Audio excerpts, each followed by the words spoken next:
Okay, and we're live.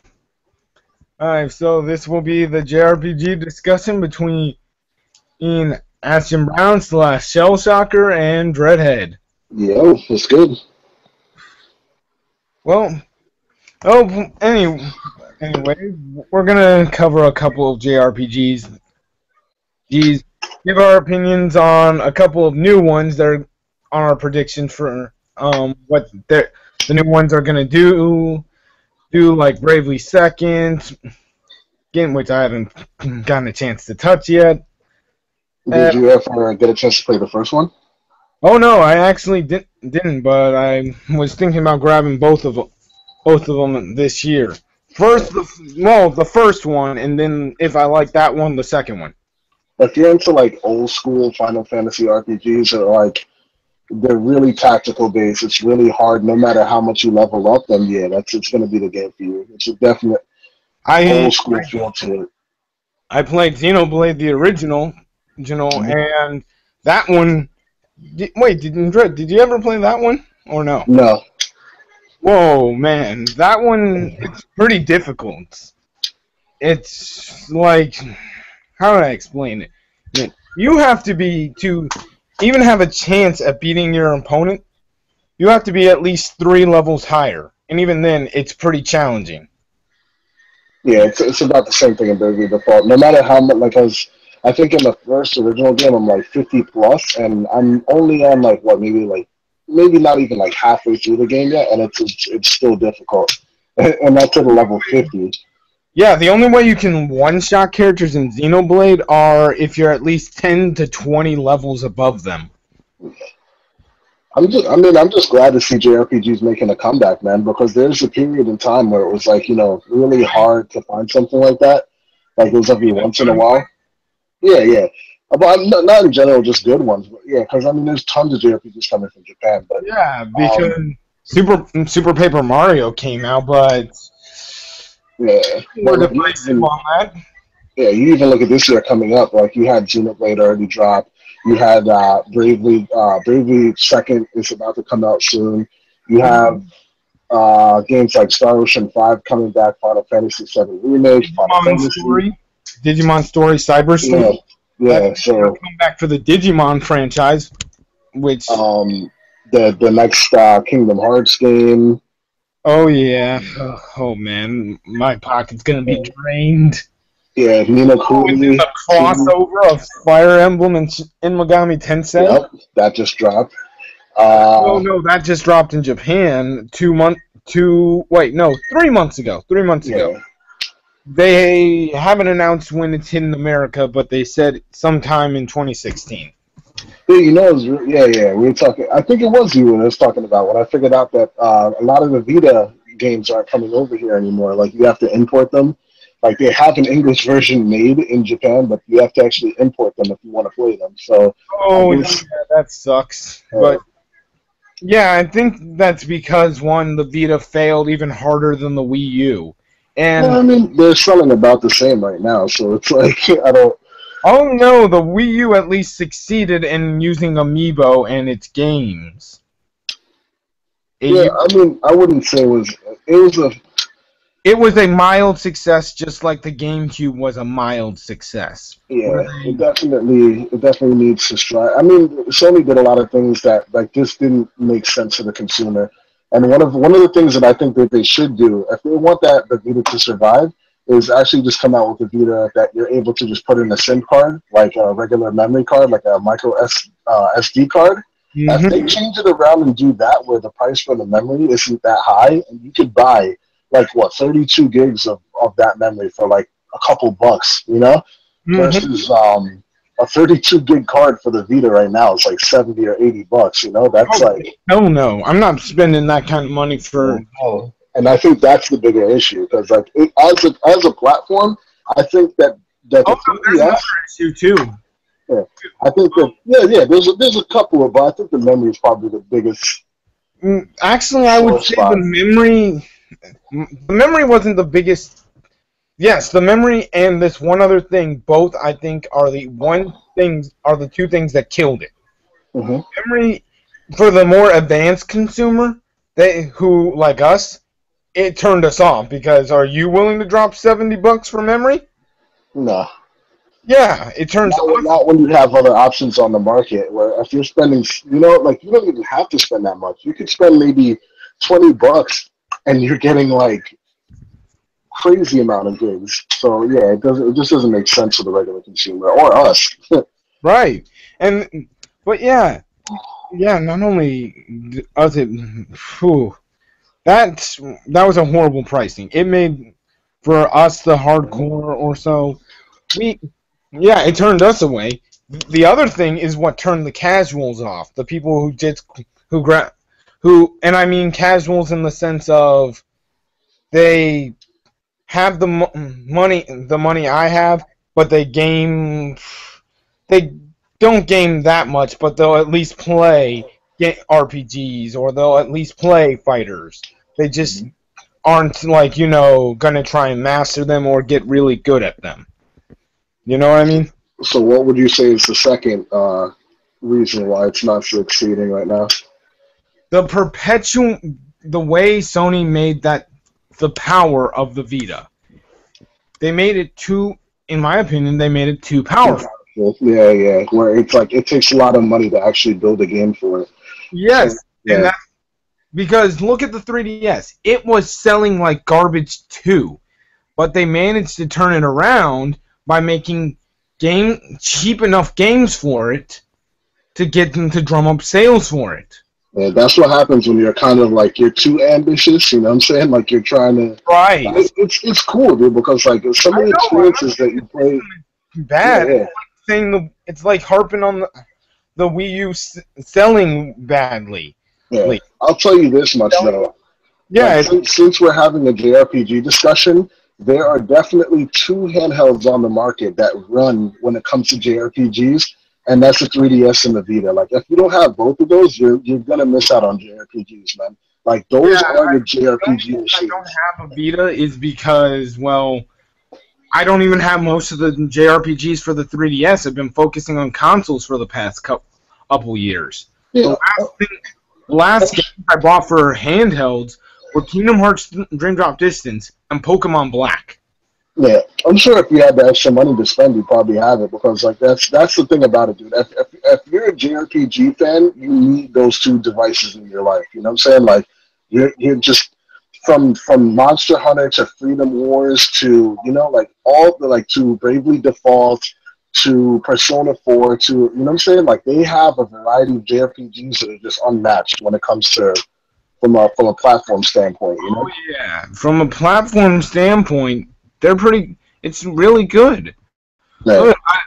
Just like I would say the Wii U, and I did you see that comment I made on Better Gamers video response to Trey?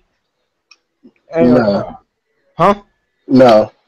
I made a little comment where I said the Wii U wasn't starving for games because every time I talked to you and you would say, well, there's the indies for the PS4, or there's the third parties. Well, here's the thing. Some people say, when they bring up third parties, a lot of people bring up Madden and Call of Duty, and by the way, those games do sell well. I'm not saying that. But they don't interest some people. They don't. You have to acknowledge that.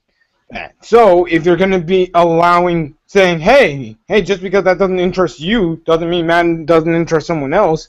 If you're going to use that defense when you're defending the library of the PS4, then you have to look at the Wii U's library as a whole, not just what you're interested in. You know what I mean? Yeah. You'd have to say the indies and other stuff too, but I think majority of the Nintendo fan base don't really care. Like the main reason why people pick up a Nintendo platform is to play Nintendo exclusives, Nintendo made games. You know what I'm saying? So that's my whole thing. The rest of them are the casual machines. Like an Xbox, people are gonna play the exclusive, but they're also buying them for the Call of Duties and the Maddens and other stuff. Like that stuff doesn't tend to really move on Nintendo platforms as much. But yeah, you make a good point. Yeah, I get where you're going, but I was just bringing up, if you're just judging the quality, not what how the fan bases act, because I know that a good portion of the Nintendo fan base sucks. Like, oh, they're a crap gamer, but Nintendo fan style. Yeah. Or Zaire. I mean, there are some. Heck, even I would say Zaire's worse than a good portion of the YouTube Nintendo fanboys. Because while Dr. Trey may be an arrogant moron at times, sometimes he says something right, and when he's insulting someone, he doesn't dress up like a weirdo, and go, "I'm wearing a Sony pony hat. Time to diss these ponies." Yeah, it's one thing to have a preference, but like at the end of the day, we're all gamers, and I think that's the more important thing. You're supposed to play as a gamer. You're supposed to take in everything as a whole. You can't just sit on one thing and just like. I mean, your preference is Sony. That's why I was getting at. Your preference is Sony, but you would play on a Nintendo platform if they got. I have a 3DS. I have a PC. I have, you know what I'm saying? Like, so I'm also gaming in other places other than just Sony. Because as a gamer, we want to take in everything, dude. You know what I'm saying? Like, don't. Like, you never know what you're missing out on. I think Bear Hugger is like a great example of that. And he's more extreme than anybody I know. Like, if there's a game out there that even looks remotely like, he'll play it just to experience it, just to see what it is. And it's true, because you never know what you're missing. You got that about him. He's done that multiple times, and that's one of the reasons why I consider him a great example. Yeah. he and I like insulting each other, but I'd consider him a friend. Nah, hell yeah, you guys. that's friends go back and forth. They poke each other. Yeah, trust me. I tease my friends in real life all the time too. Mm-hmm. Oh, and some idiot. Not an idiot. One of my coworkers / friends on Facebook. He was trying to diss. He was trying to. He said the Persona 3 music sucked. Like, he said, turn that crap off. I was playing it at work, and he didn't like it for some weird reason. And yet he wanted me to tell him what channel this debate was going to be on, or discussion was going to be on. Oh, okay, so he's going to be watching? No, I didn't tell him. Well, because I told him, dude, you're going to be bored. Or out of your mind. Because you didn't like Persona 3's music. Like, I'm pretty sure you're not going to like the majority of the games we're going to be talking about. Yeah. He got like Persona. That's also like pretty funny that you bring that up, because that was one of the topics I wanted to touch on. The fact that like JRPGs are also starting to go out of the RPG realm. You know what I'm saying? Like, they're integrating other types of games, and you know what I'm saying? Like a Persona Dancing All Night, a Persona fighting game. They have the Hyrule Warrior, which is more of a, you know what I'm saying? Like, it's starting to go outside of the genre, and it's starting to. You're looking at Dragon Quest Builders, Dragon Quest Heroes, like. It's really starting to evolve and become something. Heroes, though, was more so a Hyrule Warriors Dynasty Warriors deciding, our gameplay's fun. People who buy our game say it's fun, but no one's interested in the Dynasty story. So let's take other stuff. Like when you give you a character named like Quake Quang, and you're like, I don't know who the fuck this guy is, but you do know Zelda characters. Super Saiyan Slash mode, or you see Monkey D. Luffy going in there, a Gum Gatlin on people. You go, wait, what? Oh man, what's this game? Come on, when's it coming out? I want it. Because all their high. Because there was a point, like, I think the PlayStation 2 just had a shit ton of RPGs, and that whole era had tons of RPGs to play, and I'm glad to see that they're coming back. And it's, I just hope that like America actually accepts them and starts really looking into them, because I know that like a lot of Westerners, they tend not to like, or it's different. You know what I'm saying? Because anime is heavily.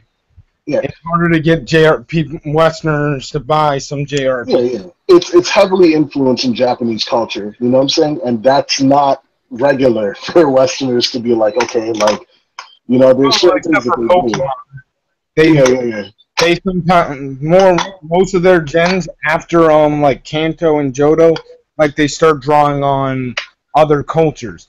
Specifically, X and Y is based on France.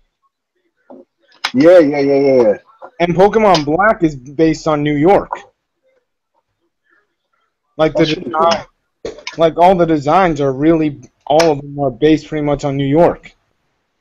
Yeah, I'm actually really looking forward to the new Sun and Moon one, because it looks like they're really drastically changing a lot of things. They have seen anything for Sun and Moon?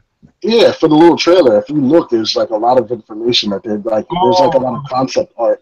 Like they have. Yeah, I didn't look into that for the reasoning being I really didn't want to speculate too soon until E3 because I knew I've only seen one discussion debate about is Sun and Moon the sequel, the quote unquote to X and Y, or is it the 7th generation? Because they did not clarify that.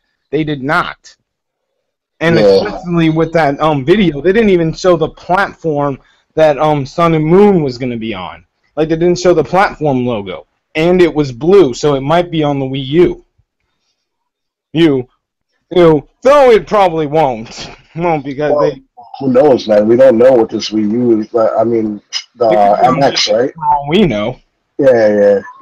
But, yeah, it's like too soon to speculate. The only thing I was going to speculate on was the only thing I think people can speculate on, at least in my opinion, is we saw that water hotel looking thing. And I think people can speculate on what this region's going to be based on. Because and also, like, it's more of a tropical vibe. If you look in the background, you see like a lot of like palm trees and different things like that. It seems more like it might be South America. But then one guy talked about how Sun and Moon sound like it seems like it's going to be based like how they do the legendaries. The legendaries are usually based on mythology. And Sun and Moon could be a reference to Tsukiyomi and Amariatsu.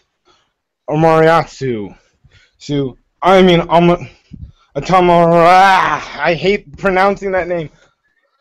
Amariatsu. Sorry if I butchered that name, but the Sun Goddess and the Moon God.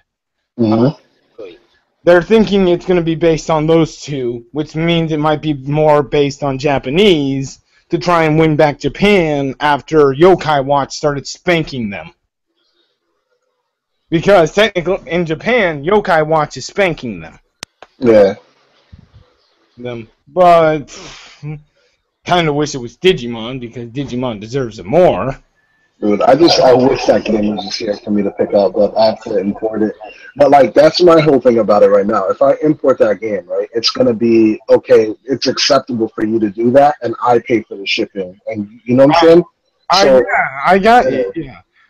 Heck, I'm kind of cheesed off that I have to import a European version of one of the Ratchet and Clank games, just because I don't want to download the digital copy, and currently I don't own a PS3.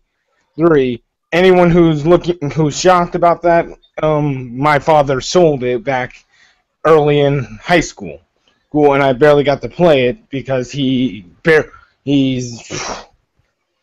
with money. Like Mr. Krabs handles money better than him. Krabs make that money. Oh yeah, like Mr. Krabs is better at keeping his business running by official standards, which we all know he sucks at, than my dad is at budgeting his money properly, because he moved almost every year up until my second year in high school. Because he doesn't budget his money properly. Then something happens, he has to pay a lot, and then he can't afford the house he's in, and gotta move, yada yada yada. Yeah. But enough about that. that or so. The consoles I have, because I know people might be wondering what I currently game on. I currently have the Wii U. I'm using my Wii for my Wii games and my GameCube games. And I have an N64, and I have a PlayStation 2 and a PS4. Or so I have plenty of systems. And my PS2 is also for my PlayStation 1 games. Or, well, game at the moment. I only have one PS1 game. Bet you $20 you'll never guess which one. It's fucking like Jet Moto or something crazy. No, here it's a RPG. It's an RPG, JRPG actually. I don't know, what is it? Final Fantasy VIII. Like the original launch one? Yeah, the original Final Fantasy VIII. That's yeah. Those ones are worth money, man. Like the ones without the remember, like after a while they put it on the like cheaper game one, and they gave it that green label. Like if you have the black labels, those are worth like more money. Wait, hold on. Hold on. Let me open this thing up because I don't know what you're getting. I barely grew up with the PS2. I mean PS1. I grew up with the PS2. Like after a certain while, they put it on greatest hits, and then that's when it like they always do it. Like even right now, I think I take them all. Let me guess. The rare ones are the ones where you take the disc up and then you look at the back of the disc and it's black. Yeah, why did they stop doing that? Why did they stop doing that? I don't know, but it looks awesome. Right? So I mean, holy shoot! When I first saw this, I thought it was pretty awesome. Yeah, it makes but I didn't know it was that rare. I thought it was just, it's in Final Fantasy VIII. All the copies got a print job of this, but... Well, if you have, like, an original launch one, the black, if you look on the cover, it'll say, like, greatest hits in big green. That's when it's, like, like, remember with the PS3, after a while, they put it on the greatest hits, and they had, like, the red covers for them? Yeah? Yeah, it's kind of the same thing. They just, after a while, they okay, cool, it sold this much, so we can put it on, like, it's $20 brand new. I got you. Yeah. Currently, actually, I'm walking around trying to gather up all the JRPGs I had for a kind of a to go over a list of what I have. Because I can pretty much do that thanks to my gaming setup. You saw that video, right? Mhm. Yeah, thanks to that gaming setup, I'm pretty much. I can just walk over to my stand, pull off almost every JRPG, almost. Every one. They're organized by like series. Some game series are lower than where I would place them on my favorites list. That's why I said it's semi-organized by favorites, but also organized by practicality. Mhm. Because if I can practically place them more towards the top, and I like them more like they're one of my favorites, then I'll place it at the top. But if I can't, because of keeping them all together in a series, then I'm sorry, but they're going to go on the bottom. That's why I didn't want people raging at me that I have Metroid so low. Well, so would you say that like JRPGs are like one of your favorite genres then? Like I would say it's my favorite genre to collect, and I enjoy playing them a lot. It's just I'm just not very deep. I can just progress slowly with them. Okay. Especially if I'm burnt out on a series. Like Pokemon Black. I took 2 years to finish the Unova League. I didn't finish the Unova League until 2013, 2 years after I got it. Yeah, I mean, it's definitely time-consuming. It's definitely, like, you have to put a lot of time into it. That's the scary thing about JRPGs.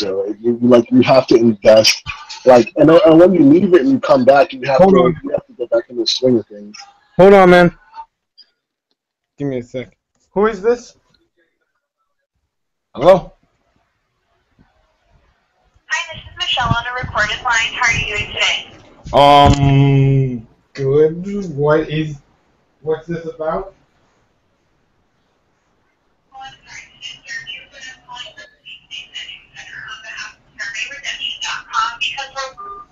Fuck that shit. And fuck those people who keep trying to get me with this sweepstakes bullcrap. It's starting to get. I can't believe they interrupted the discussion for that. Sorry, man. Mm-hmm. But yeah, it's just time consuming. You know what I mean? But if I were to say how much I love JRPGs or RPGs in general, I would have to say that JRPGs and RPGs as a whole are my favorite genre besides platformers and action games. Mm-hmm. I really love action games, and I would say RPGs and action games are tied for number one, and platformers are a close second, just because of how fun the gameplay is and how easy it is to kind of to get through RPG. How easy it is to get through platformers. You know what I mean? Yeah. Like they're easier to get through, even if you're not that good at them.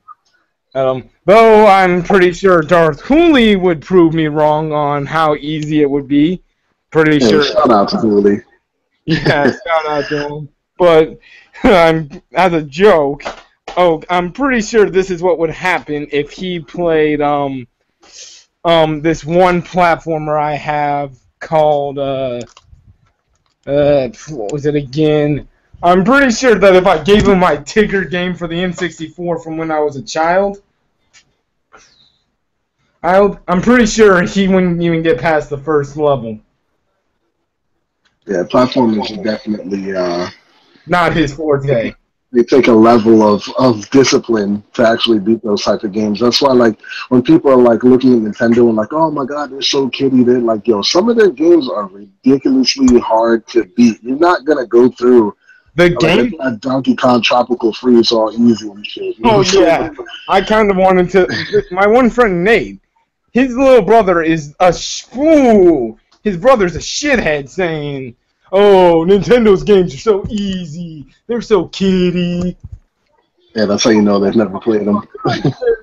I dare you to beat Smash 4's Crazy Hand and Master Hand level 9. Dare you, motherfucker! Dare ya! Heck, I'll even give you a hand and do it in a 2-player run. Bet you $20 we don't win.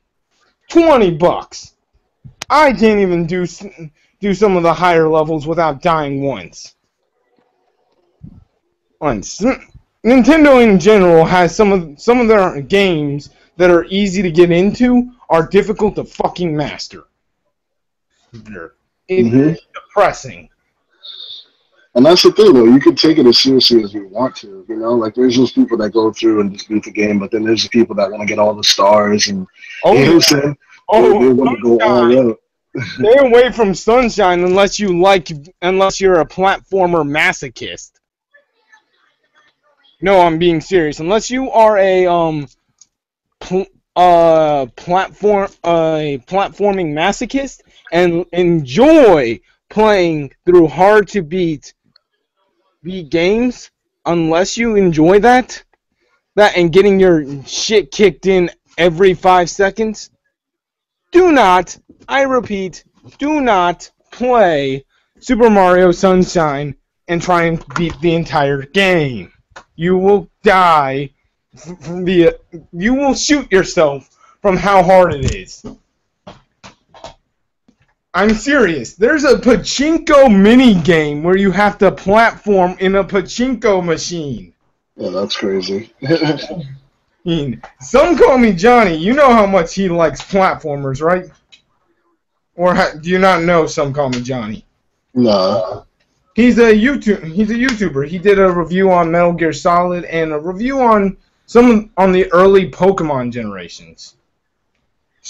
But anyway, he loves Mario and Sonic. Actually, he's one of the biggest Sonic YouTube reviewers on YouTube. And let's just say, hey, when he reviewed Super Mario Sunshine, he said some very choice words about it. He basically said, if you're playing it for just, to get through the main game, it's all fine and dandy. But when you try and get everything for the perfect, collect everything, prepare to be fucked over faster than you can say, oops. Yeah. I mean, it's literally that hard. It's like, wow, why did you do this? That's another thing too that's crazy. When you talk about difficulty and like bringing it back to JRPGs.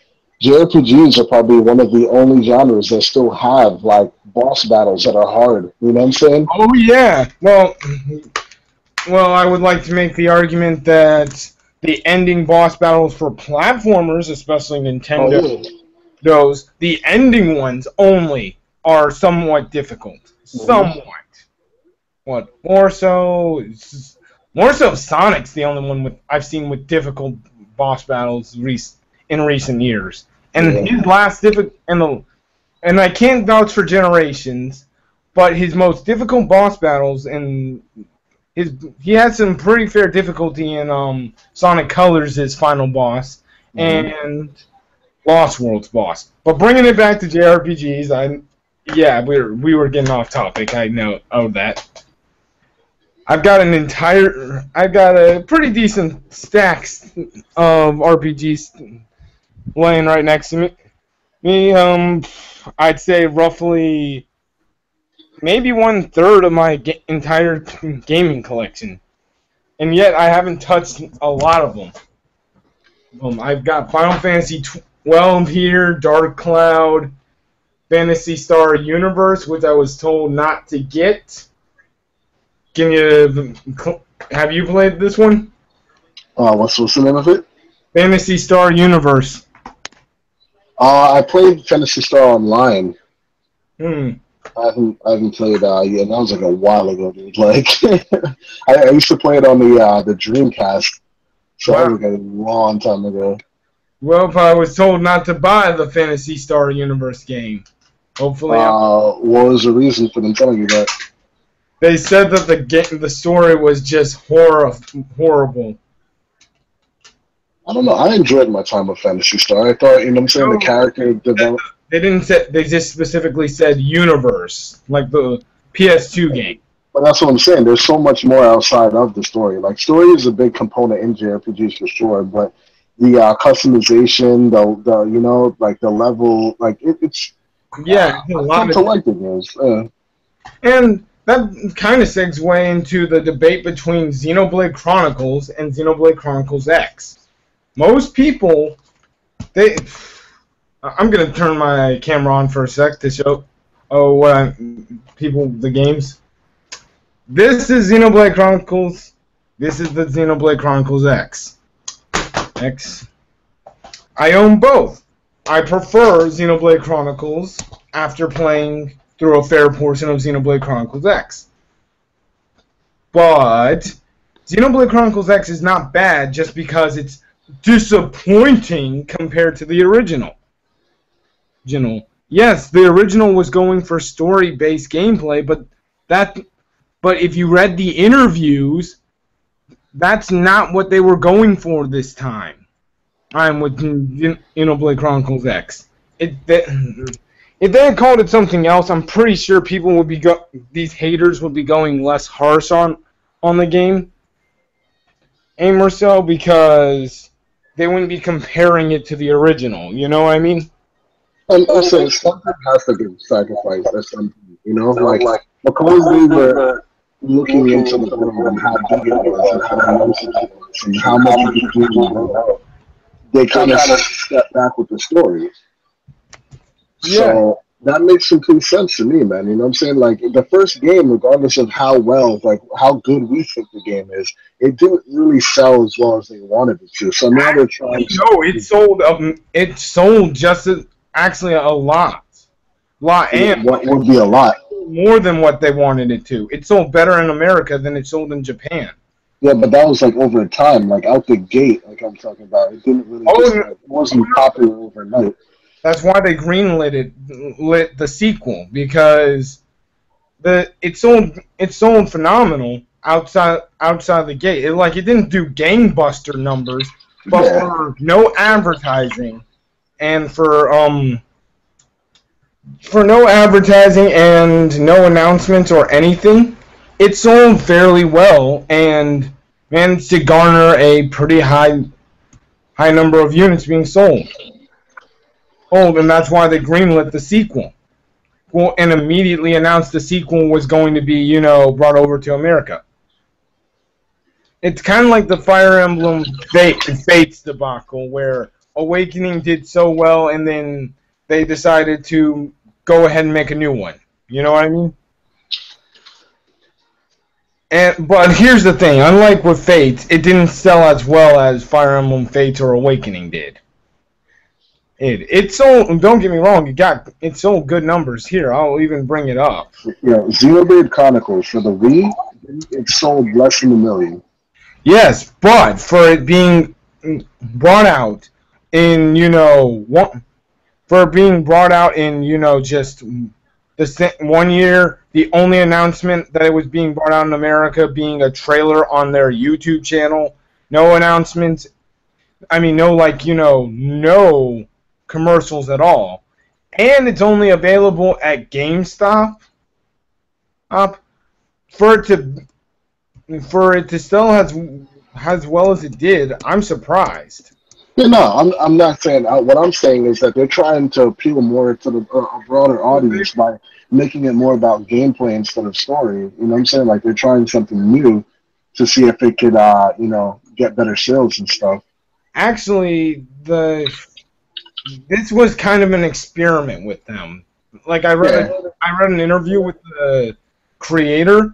He said that they wanted to use this as an experiment. They tested the Wii U, but used this as a test to test how good they could make the gameplay first, and then they were going to bring their next RPG, because this was their first HD console. So it seems to be working because like right now I'm on LGD charts and it's 0.75 million. So it's 0.75. So it's not at 1 million, but like it looks to be. Oh no, yeah, Xenoblade Chronicles X is at 750,000. 750K. And if you think about when Xenoblade Chronicles X was released, being that it was released to the rest of the world just 3 months ago, and it's only 20 million away from Xenoblade Chronicles Xenoblade Chronicles on the Wii sales, that's pretty good, you know what I mean? So whatever they did worked, like whatever they did seems to be working right now. I would think the advertisement worked, and the fact of how good Xenoblade Chronicles X was. Yeah. A lot of people just bought it off of, oh, I love Xenoblade Chronicles, I'm gonna get X now. And it was actually kind of the opposite for me, because I saw Xenoblade Chronicles X debut at E3 2013 and said, oh my god, a transforming Gundam. I'm sold. I'm going to play the original now. Yeah, no, the scales definitely are pretty cool. Like I just didn't understand why they made it kind of take so long in order to get them. Like you have to grind for a minute in order to get the scales, which is like it's good because that's going to push people to keep on moving forward and keep on doing these missions and stuff. But here's something I would say about they could do to fix the grinding. I was okay with how long it took to get to the mission. The mission to get the scales, mm-hmm. because I'm almost to that mission. Last time I stopped, but I hate that after you get to the mission, you then gotta do another. That mission is so long that it's like, what the fuck? It almost doubles the time to get the skill. Yeah. Yep. If they cut that out and just make it, you get there, you do a couple of things, and bada bing, bada boom, you get your skill license. Boom. Maybe they wanted to, make sure you got a lot of money so that you could be able to customize your skill right out the gate. Mm-hmm. 8 and weren't as limited as you were in the beginning with your regular equipment. And if that's the case, that's somewhat fine, but I think you would have a decent amount of money by the time you get to the mission. You know what I mean? Yeah. Yeah, I think that's definitely what I'll definitely be checking out Xenoblade Chronicles because I do want to get one of the newer 3DSs. So. Oh God, get the Wii version. It's the best version. Yeah.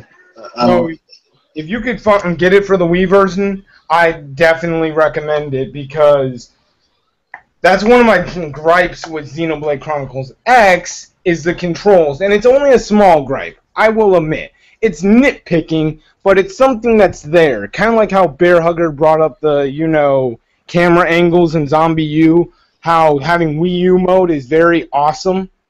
Mm-hmm. It's like that with Xenoblade compared to Xenoblade Chronicles X. The Wii and Nunchuck controls, you fluidly control your character. You can place them behind your enemy in 5 seconds and be like, boom, I hit them with a backslash. But because you're controlling them with the gamepad, the arts, your special moves, you're still moving with your, you're still selecting them with the D-pad, but it's also on the same side, has the analog stick that controls your movements. So you either gotta position yourself first and then pick your art, which by that time your opponent might move or turn around and start attacking you, meaning you're out of position to do your special to get that bonus. Or B, either way you're screwed. Do you pick your art first and then move, or you move and then pick your art? You know what I mean? Mm-hmm.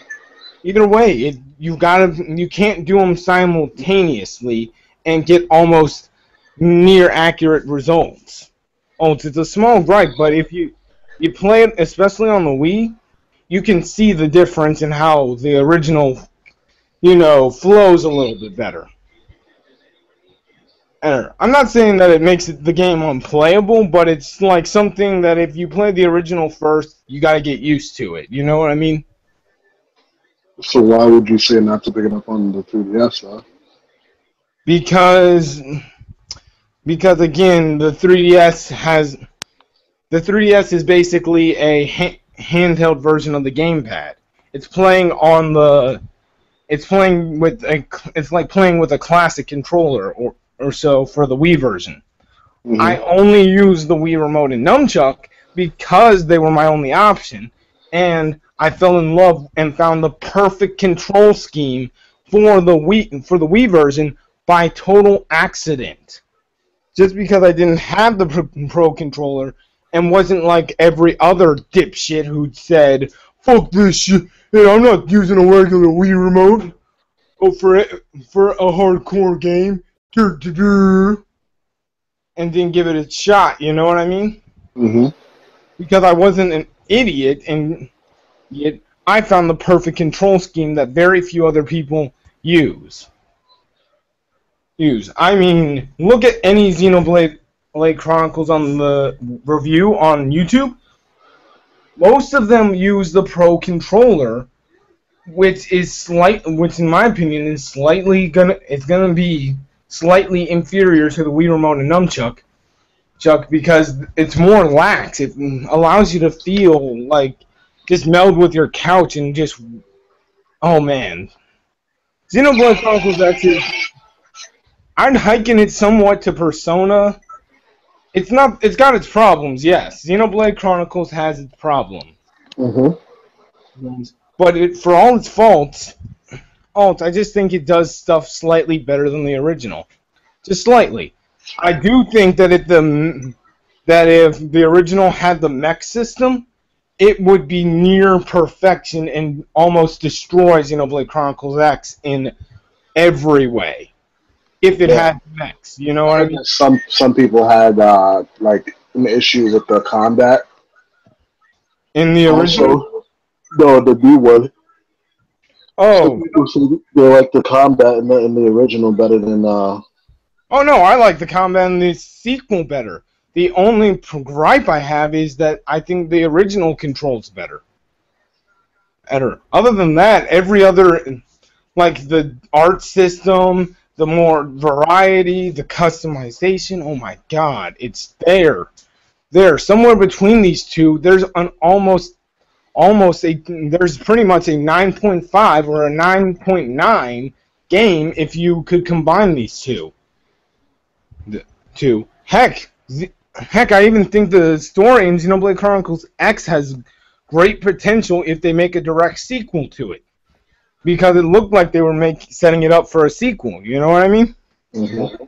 If they set up for a direct sequel and build upon it, then you can't say that the story was, half-assed, because if it was going for a direct sequel, you know what I mean? We wouldn't have known at the time, so we can't say, oh, the story was shit.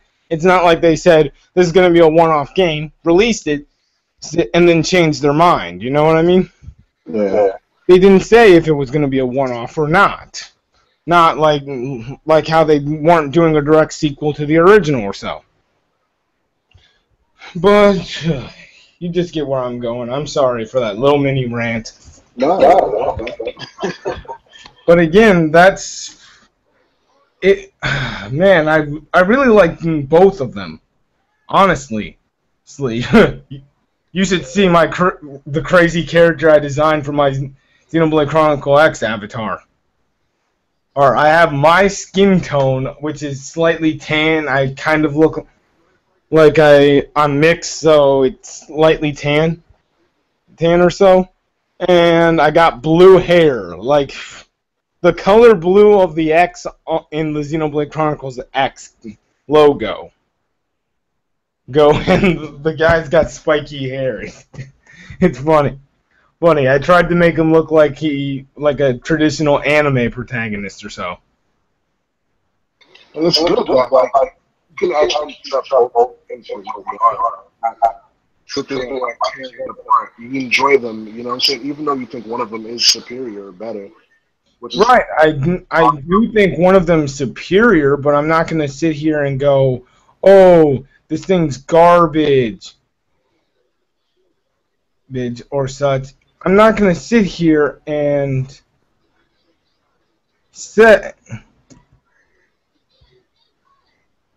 I'm not going to sit here Okay, sorry, I'm checking something real quick. There. That should work. Okay, but again, back to what I was saying. I don't think that the games are either one is garbage. I really don't. Yeah. Oh, if I thought the games were garbage, like unplayable, if I honestly thought that like this one guy, I wouldn't be able to look myself in the face anymore, because that to me is the definition of lazy. Yeah, you can't have it the same all the time, because you're going to get bored with it too, you know? Yeah, that's Pokemon. That's kind of Pokemon. Segue into Pokemon. You can't have it the same all the time, but again, it's okay to keep some of the basic elements of the games, or keep an overall general theme. Pokemon in recent years, actually, since the DS, the reason why the fan base loves them is because some of the fan base loves them just out of pure fanboyicity, but others love them just like for actually like they actually think that each game offers up something completely new or offers up something new enough for them to warrant them purchasing it. You know what I mean? Mm-hmm. And I think a game that goes through that struggle too is Resident Evil. Like the new Resident Evil Umbrella Corps is coming out, that multiplayer game, and it's like you see a lot of Resident Evil fans like, this is trash, this is garbage, and it's like, dude, the game hasn't even come out for you to say that yet. So you're obviously jumping to conclusions just because it's not. It looks different from what you're used to playing, you know? Because you didn't play the game yet. So how are you gonna say it's trash? How are you gonna say it's garbage? I've heard. I was watching it today because they came out with the trailer, and they were like, "Oh, well, this game looks like Call of Duty now." Like, how does it look like Call of Duty? Call of Duty's not even in third person. Like, you know what I'm saying? Call of Duty doesn't have zombies walking around while you're playing a multiplayer match. Like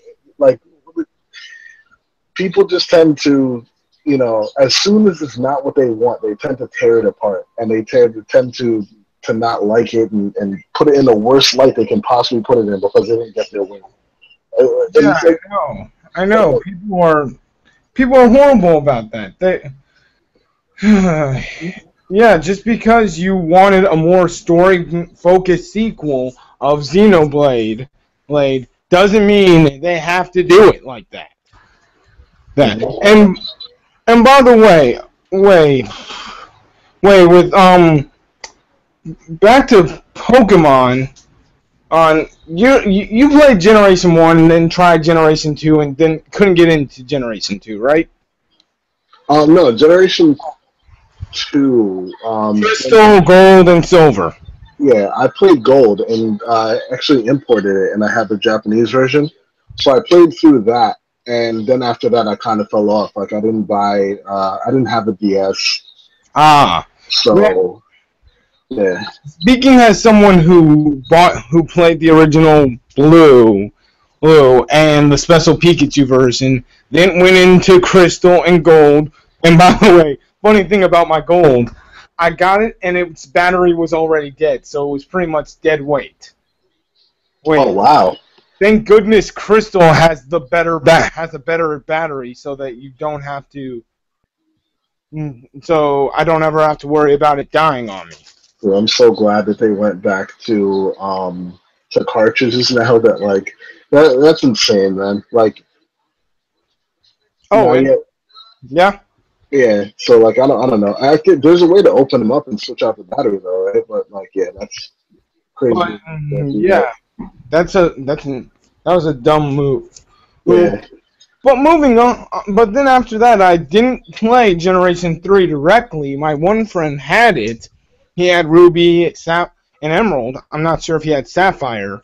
I think he did. But I skipped that generation and went and bought Pearl. And I think Pearl is one of the best RPGs I've played. Mm-hmm. And then when I went back and played Generation 3 Sapphire, while I thought it was underwhelming, I can see why Pokemon isn't just, copying and pasting, and why I can see both sides. People like you make the argument that the original generation was groundbreaking for its time. And yes, it was.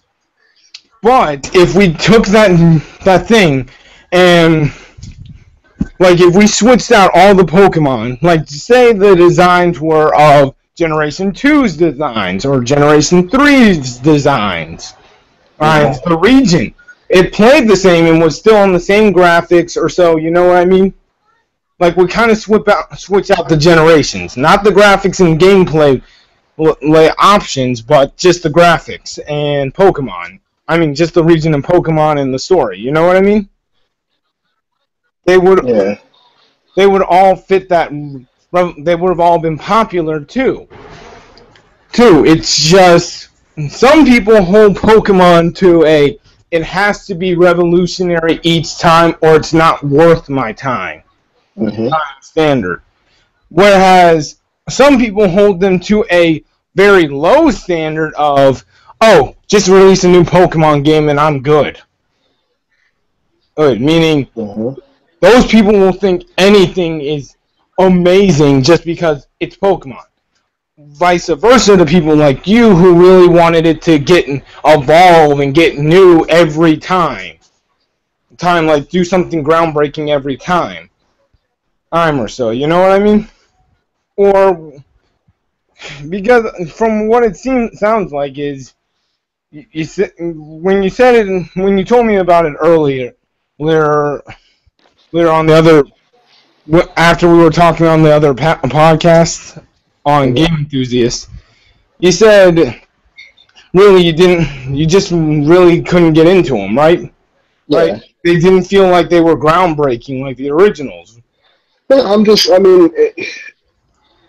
is just me. It's just like I think gaming has come so far, and like, all right, let's compare it to like maybe like a Persona game, right? Persona has like full voice acting. You know what I'm saying? Like I think some of those things. Yes, but hold on. By now. Hold on. I was actually hoping you would bring up Persona in comparison to this.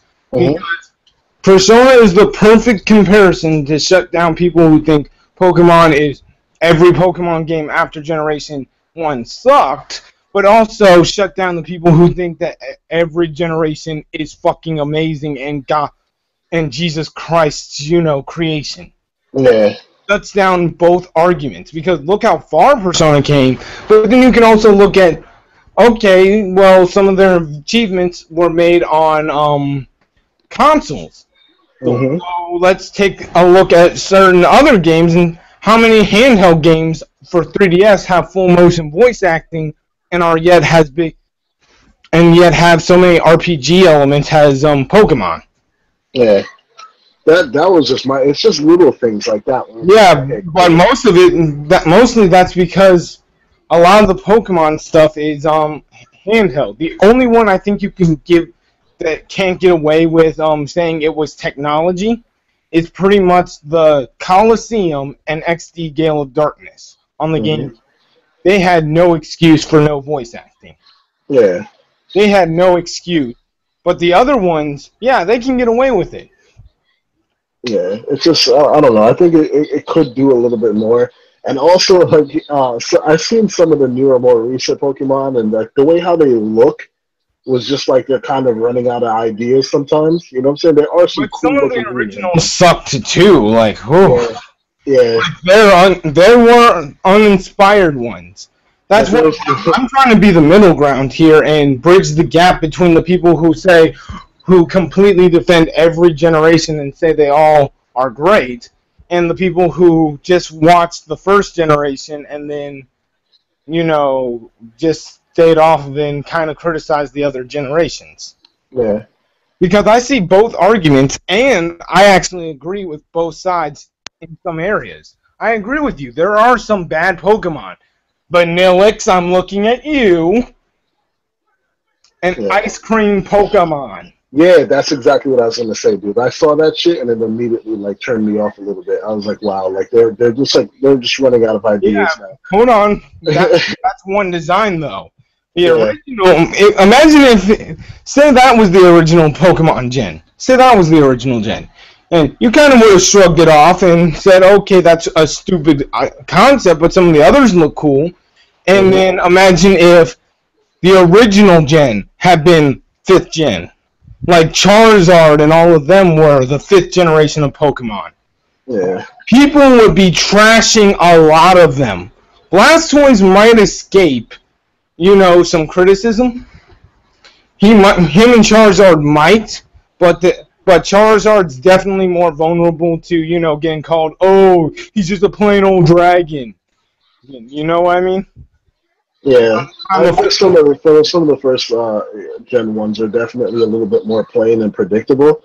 You know what I'm saying? They're more based on, I think they're more based on animals. They look more like animals in the first Gen. But now you have... Yeah. Oh, yeah. But the laziest of all of them, Electrode and Voltorb. Yeah. I'm going to sit here and again, I say this out of trying to make an interesting debate on this. this. Not trying to be mean or so. No, I mean it's all in perception. You know what I'm saying? Like this Sun and Moon one does look pretty interesting, and I might get back into it and try it. Actually, a fun fact. One of my friend Damien, he's a Pokemon fan too, and he was in love with fourth gen as well. But when he saw fifth gen's Pokemon, especially after seeing Vanillix 2, he said, "Nope, I'm done." You want to know what brought him back to Pokemon X and Y? The what? Kanto starters. He saw the Kanto starters were like you were giving them in the beginning of the game. Game has a secondary starter, Yeah. and was like, he's like, oh yeah, I'm gonna get that game now. I'm gonna get that one. Get the generation starter for that gen, and throw him away, and just keep the Charizard, because he's in love with Charizard. Like that's his Pokemon he went with. It's kind of crazy though. To complete the game, you still have to buy like 2 copies of the game, kinda. But again, they've always been doing that. Red. Well, I'm not saying it's a bad thing. It's just it could be inconvenient at some point, depending on like what your situation is. If you have friends online, which now it's a lot easier because when I used to do it, you had to have a cable and attach the cable and have a friend who had the other version of the game. And, Right. You know what I'm saying? Like it was way harder back Who then. bought blue version? Very few. Yeah, exactly. So you had to find those people. Yeah, but at least they decided to release blue version. Originally, Pokemon in Japan was red and green.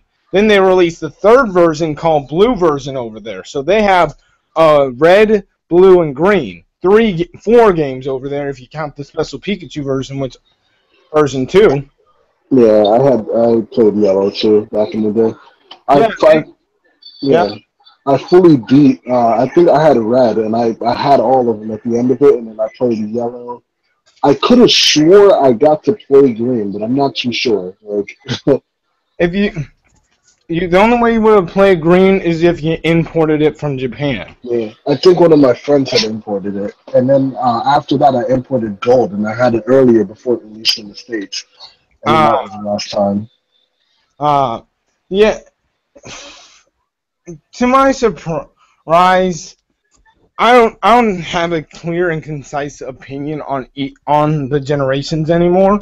More because it's been a while since I played any of them besides Pokemon Black, because I go back to that one quite recently because I currently have a 3DS, and I need something to do sometimes when I have to go help my mom scan at the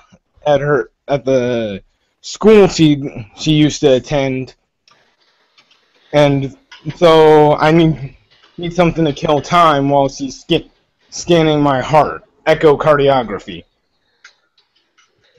That's what she's doing basically. Like, you know how they scan the babies with a X-ray, right? She uses that technology on people's hearts, and that's what she's been scanning me with sometimes for when she needs basically a training dummy to practice on,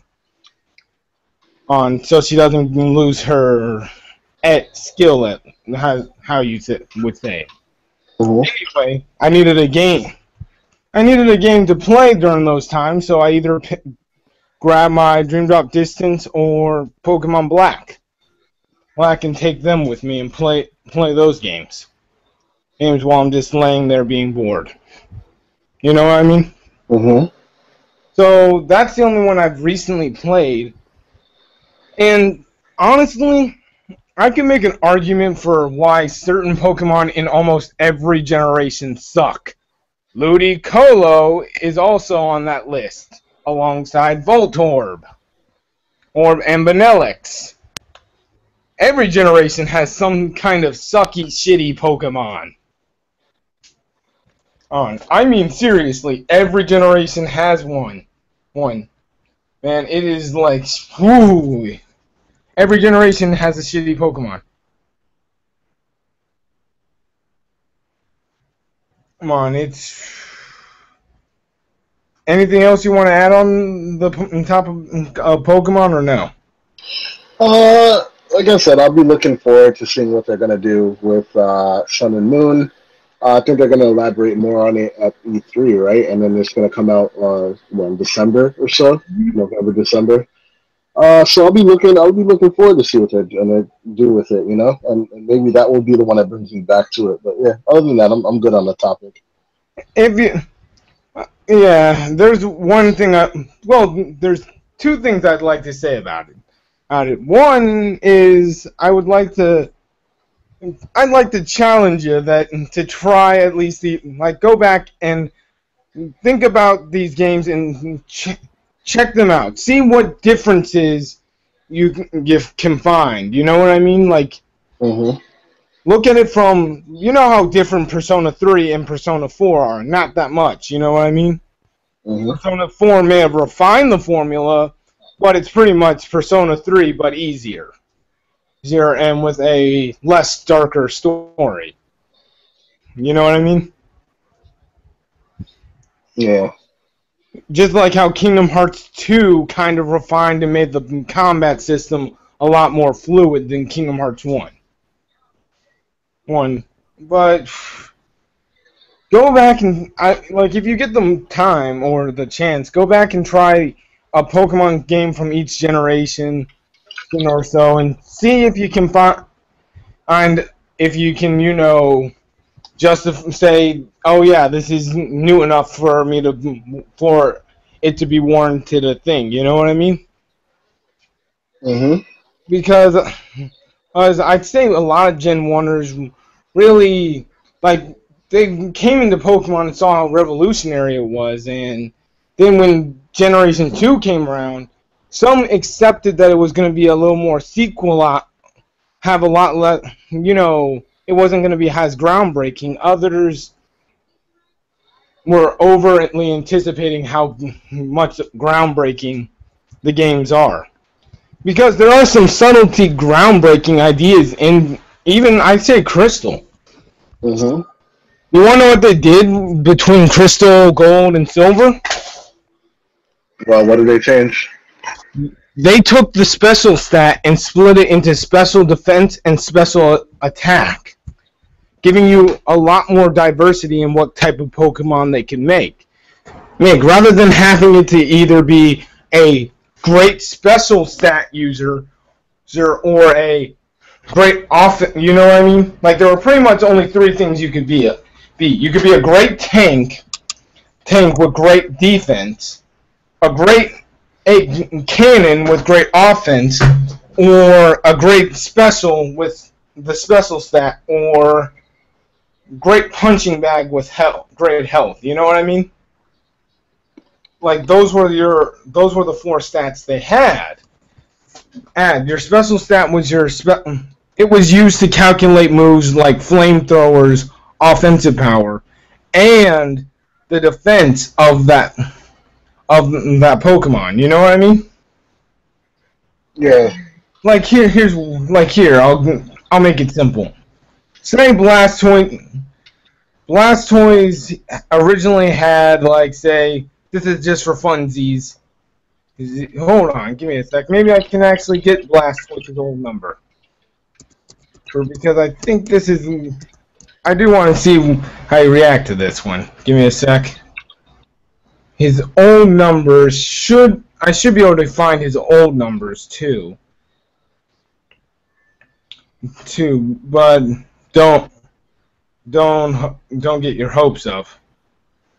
Okay, come on. Stinking thing load.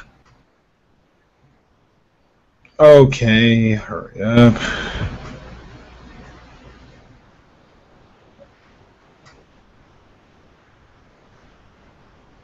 Okay. I'm at his Pokedex entries, not his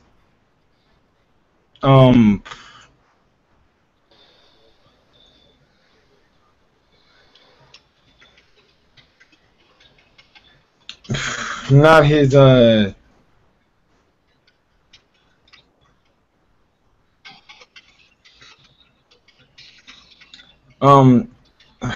I'm not at. So far, I'm not at his.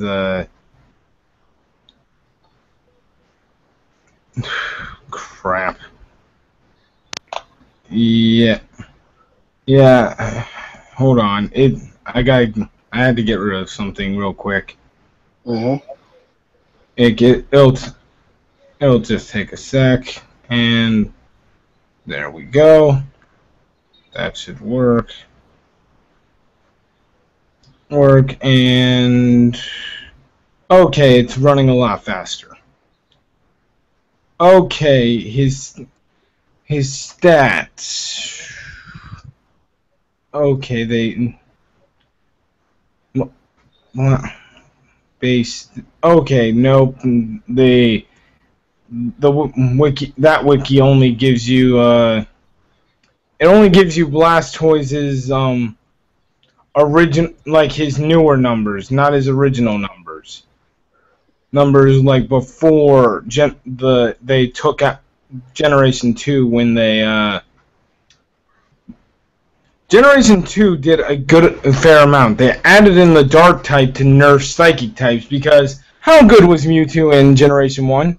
Yeah, it's ridiculous. They also added in like breeding and male and female, so genders. Like they added a lot in Gold. Yeah, they added it had a pretty good amount. Mm-hmm. And I honestly, that's kind of one of the reasons why I was wondering why you couldn't get into that one. It was supposed to be a very like they tried to specifically improve the games. The stat is and especially with that the stat buffs. Hold on, his Generation 1 stuff was okay, not okay, I'm close. His stats here. Generation 1 stats had him with base when you first got him at level 1 or no, level like his or at I'll go with level 100 I'll go with the base. They broke it down into 5 categories: HP, attack, special defense, and special, and then speed. Whereas, as in Generation 2, moving to stats, here's what his original special stat was. His special stat was 85. Which that served as his defense and offense, meaning, say I use Flamethrower on him, that number would be used to calculate how much damage Flamethrower does to him rather than his defense, because Flamethrower is a special type move. You know what I mean? Yeah. And that stat would also be used to calculate how much power his Hydro Pump, since it's a special type move, would also do. Ergo, meaning they have to make the stat balanced for defense and offense rather than having a Pokemon that's just good in special offense, like they're very good at dealing out fire damage, but taking fire defense, taking special attacks, they suck at it. You know what I mean? Yeah. Yeah, they can't do that. They couldn't do that. You had to balance it out. It had to be balanced for, okay, we don't want this stat to be too overpowered because that's also his defense for it. Or we don't want him taking a Flamethrower and losing only 1/4 of his dang health. I mean, a Razor Leaf, also special attack. And only losing 1/4 of his health, but doing half damage with a Hydro Pump. You know what I mean? that's overpowered. Yeah. So they have to nerf. So back then they had to nerf that stat completely or make it a balanced stat, no matter what Pokemon it was. After Generation 2 came out, they split it so that a Pokemon could be... Because after Generation 2, Blastoise's special defense was 105, while his special attack was the 85. So he got a better defense in special defense, and after Generation 2, thanks to the special stat being split up into 2 different categories. You know what I mean? Mm-hmm. And what do you think of that? That sounds like it didn't change anything, or what do you think? No, I mean, they did balance it. They did some changes. It not only balanced it, it also allowed for more variety in Pokemon. Because now you can have Blastoise is a beast in defense and special defense, and it's pretty decent in attack and special attack. But back in Generation 1, while he had great defense, he only had great special defense because of how they had to nerf the special stat to because it was technically 2 stats put together. You know what I mean? Mm-hmm. So he was a lot less diverse. He could only take he was only good in physical defense and just meh in special defense. But then they could change. You see where I'm going? It's like how Xenoblade Chronicles X added in the ability to make your avatar have multiple classes and be whatever class you want, rather than limiting you to picking a certain character. You know, like the original Xenoblade did. Because the original Xenoblade, each character is pretty much assigned a class, and there's no changing that. You know what I mean? Yeah. Shulk is very versatile and can sometimes fill certain other roles in the party, but he can never ever be the tank. His defenses are too low for that, and his health is too low for that. Whereas in Xenoblade Chronicles X, you could make your character a tank character if you wanted to. Without having to change to a character you don't like. Yeah, they made it more open and everything. That's why when a lot of people complain about the whole story not being there, it's like there's a balance of things, and you got to look at how much they put into the game, how much they change, how much more they balance the game. So it's definitely not kind of like what they did. To come in and just be like it's total garbage, it's total shit. It's like they know they're full of it because they're still probably playing the game. You know what I'm saying? Like. Yeah, because just like with Pokemon Generation 2, it opened things up. It made you have more options. How are more options bad? But I do concede to some of your points. Pokemon should. There's one thing I've always been perplexed why they haven't added it. Multiple save files. Mm-hmm. That's something that should be in there by now. Multiple save files. Especially a thing like Pokemon that has great voice acting in the movies and the game and shit. Like, why couldn't oh man, it could be so much bigger. And I understand why they do it. You know what I'm saying? I understand because it's more of a okay, we don't have to pay. They don't want to upset the true blue people. Like, remember how people backlash against Link's voice acting in the Legend of Zelda cartoon? Yeah. And how much people hated the old Mario movie? Then, actually, thanks to that stupid live-action Mario Bros. Movie, Nintendo turned down a awesome pilot for an animated Legend of Zelda movie. That's what I'm saying, though. Like, people have to realize that these characters have to, you can't just stick to the old formula like that. Things bad. You have to say that, you did this poorly, but we would like you to try again. You can't just say go back to what you. Right. For a Zelda movie, and they want Link to be in the movie, right? What is he gonna not talk the entire movie? Like, no, they said they would do something more interactive now because of how badly people reacted to the Mario Bros. Movie. I thought that shit was amusing. Like, you know what I I'm hated saying? Like, that movie. yeah. I hated it for a lot of reasons, but I would like them to try again. That's Yeah, the like, thing. You can hate it. You can say it was dumb, but tell them try again and do better. You didn't hate the idea. You hated the execution.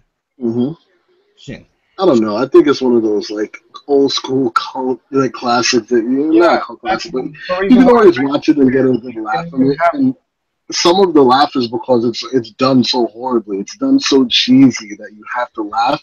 You know what I'm saying? But I don't know, man. I don't know. I think it has a certain charm to it. Like, and I can see why fans would be upset about it or not like it. You know, I for just sure. thought it was. I just thought back then. I thought I hated what they did with Yoshi. I recognized some things. Yeah, there were some pretty decent moments here and there, but overall, I think it was. I think it was just garbage. I just had the movie. hmm I can't see enjoying it. Yeah, but I see. Well, I can say this. It's one of those it's so bad it's good movies. Meaning you sit there and realize, yeah, this is some bad crap, but it's entertainingly bad. It's like watching one of Adam Sandler's good movies. It's bad, but in an entertaining way. You know what I mean? Yeah. It's it's it's entertaining just seeing some of the stupid stuff that they did that was so cheesy. And yeah, I can understand that, but I did hate it at the time, and even now I still don't like it, but it's not the worst movie I've ever seen in my entire life. God, no, oh God, I'd rather watch the Super Mario Bros. Movie over the two movies I'm thinking of right now. I'd watch it 10 million times before I even think about watching these two movies again. Eraserhead and Knock Knock. Be glad you haven't seen them, man. I'll talk to you more about it after we go off live. uh-huh. But man, those oh God, those two movies are bad. But bringing it back to JRPGs, yeah, something. Yeah, don't say something is bad just because there was one bad element you didn't like. Criticize that one bad element. You know what I mean? hmm And tell them that they can do better. Or, hey, you're missing something. We really think that this is an important thing. Try again and try it. And try and do this. Especially with Pokemon and voice acting, or maybe I could see them not doing. No, actually, no. They've recently had some voice acting for animated exclusive trailers for. I'll link it to you or so in the chat or so. Let me try and link it to you. But they have some decently animated trailers for both Black and White 2 and Alpha Sapphire and Omega Ruby. They're animated so well. Well, but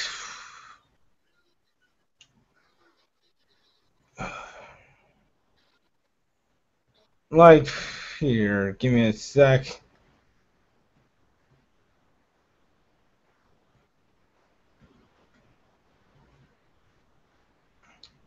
Or so, and I gotta go to my history to find this.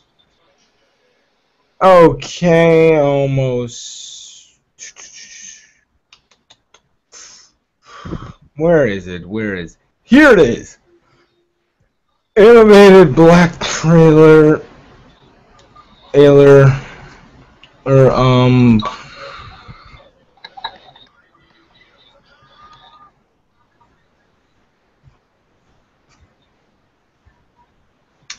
the animated black trailer.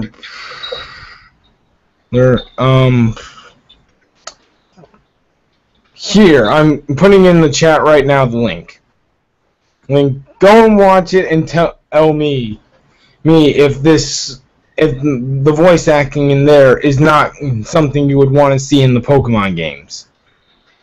And here's another one too, the Omega Ruby and Alpha Sapphire version. Version right here. There. 2 links. You see them? And yeah, go and check those out when you get the chance, because those are they're decently voice acted. They're pretty good. Like, I thought they were a special from the anime when they or so, just to, you know, commemorate those 2 games. But no, they're the trailers for those 2 games. And it shows that they could, if they really wanted to, animate some amazing cutscenes for Pokemon. They could probably... They do it in Fire Emblem now. Once the DS, I let it slide or so to some degree, because of the size and scope of the game, and how even other games on that platform didn't have, you know, like, they had voice acting, but it was still images, and also it didn't have as much content as Pokemon, quote unquote. You know what I mean? Yeah. So I let it slide. But with X and Y, I kind of can't let that slide. I really can't, because I know Kingdom Hearts Dream Drop Distance can do voice acting and multiple save files, and it's pretty big. I also know the Fire Emblem Awakening, Lord knows how many times I've heard how big that game is and how many cutscenes that game has, you know what I mean? So why couldn't Pokemon do it? Yes, there are some obvious missing features there. Some things that are, wow, why aren't you doing this? But they have been making improvements to the gameplay, and if we're following Nintendo's philosophy of gameplay over story, then which is more important, having voice acting and a second file, or having better gameplay mechanics? I would say that the second file falls in between. It's a gameplay mechanic that allows you to more replay value. You know what I mean? But I know you're probably getting tired of talking about Pokemon, right? It's almost time to wrap it up. Okay, moving on from Pokemon. Because, yeah, I'm sorry, I grew up with that, and it's been a big part of my life, so that's kind of why I wanted to do a mini rant on it. I see both sides, you know what I mean? As long as you still enjoy it, you know what I'm saying? You gotta, like, not let people... You gotta, like, what people say, you can't let it get to them, or get to you, you know? Like, it just... People will always bitch and complain and point out the negatives, and... Yeah, I still enjoy it, but I do see its flaws, and there are some things that I can't let slide anymore. More and that are like, really? Come on, do this. This is a game... This would improve gameplay phenomenally, and I know you can do it now. Especially that second file. I still... Bringing that up, yeah, that was stupid that they haven't done it yet. But moving on, have you played Tales of Symphonia? No, I've not. Oh, man. You're missing out on a great GameCube RPG. But you can get both of them for the PS3, the sequel and the original. What did I had mostly, let me see, for my GameCube, what did I have? If I can remember. I had, like, Super Mario Sunshine. I had the Resident Evil games, like Resident Evil 0 and stuff like that. I forgot what other games I had for it. Yeah, it's been a while since I had that console.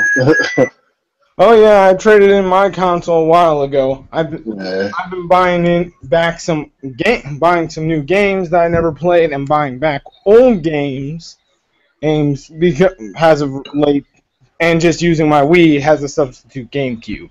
There we go. I Hmm. thought the GameCube was a dope console, man. It was definitely underrated and didn't get enough attention. It had like that was a Nintendo console that had great third party support, great first party games. You know what I'm saying? I thought the controller was fucking dope.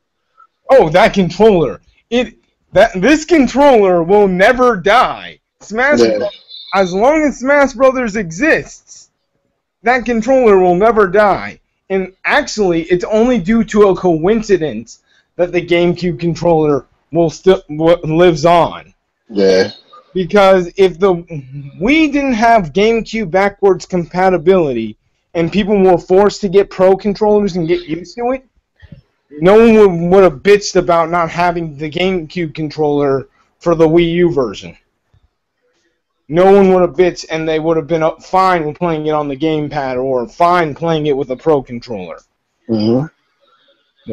But because they had the GameCube port and controller ports, and they allowed the GameCube controller to be used with Smash Brothers, people had 2 generations to get used to that controller as the mainstay for what Smash Brothers controllers are. So, yeah, that controller will never die. And I continue to say it is one of my favorite controllers ever. Better than the Wii U gamepad, better than the PlayStation 2 controller, and the only controller that is rivaling it right now is the PS4 controller. It's the only controller I can see right now that honestly gives the GameCube controller a run for its money. I mean, what do you say about that? What about what? What's your thoughts on on how the GameCube controller stacks up to other controllers? No, I thought it was just the ergonomics of it was my favorite part of the controller. Like how it fits in your hand, it's comfortable to hold. It literally like curves and feels like it melts in the palm of your hand, man. Like a lot of people, look over that controller, but I thought it was great. Like for Yeah, me, the only problem I can see from that controller was one thing, and well, the trigger buttons, to an extent, yeah, they weren't as good as maybe the Xboxes, but they were still pretty good compared to the PlayStation 2s. for sure.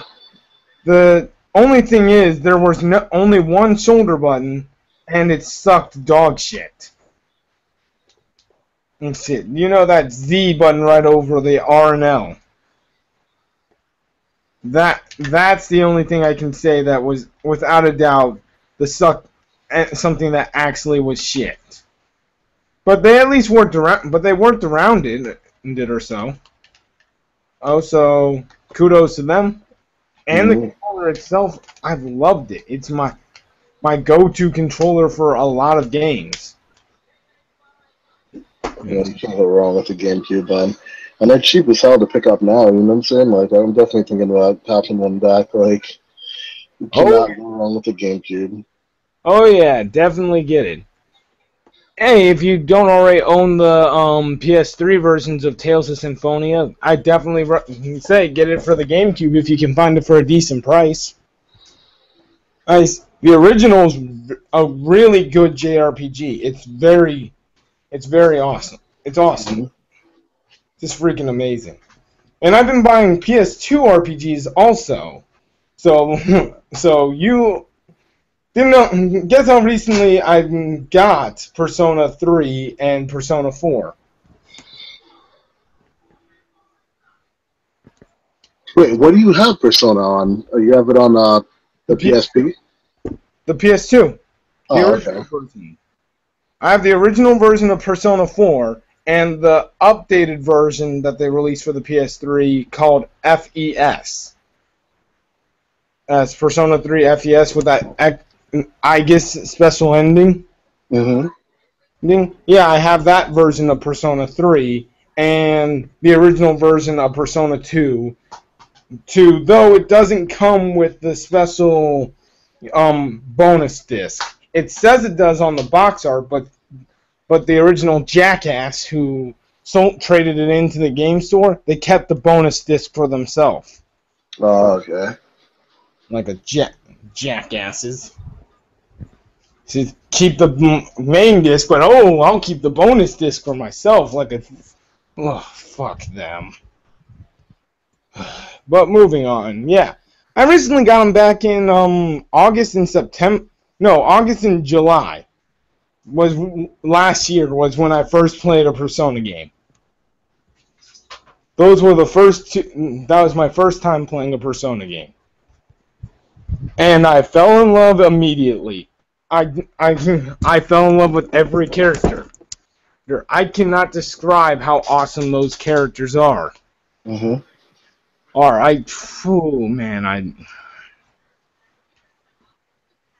They're awesome. And looking back and then looking at the trailer and the music for Persona 5, I can't wait for it. Or it's gonna be fucking awesome. Yeah, it's been a while since they've come out with, you know what I'm saying? So it's like I'm definitely looking forward to.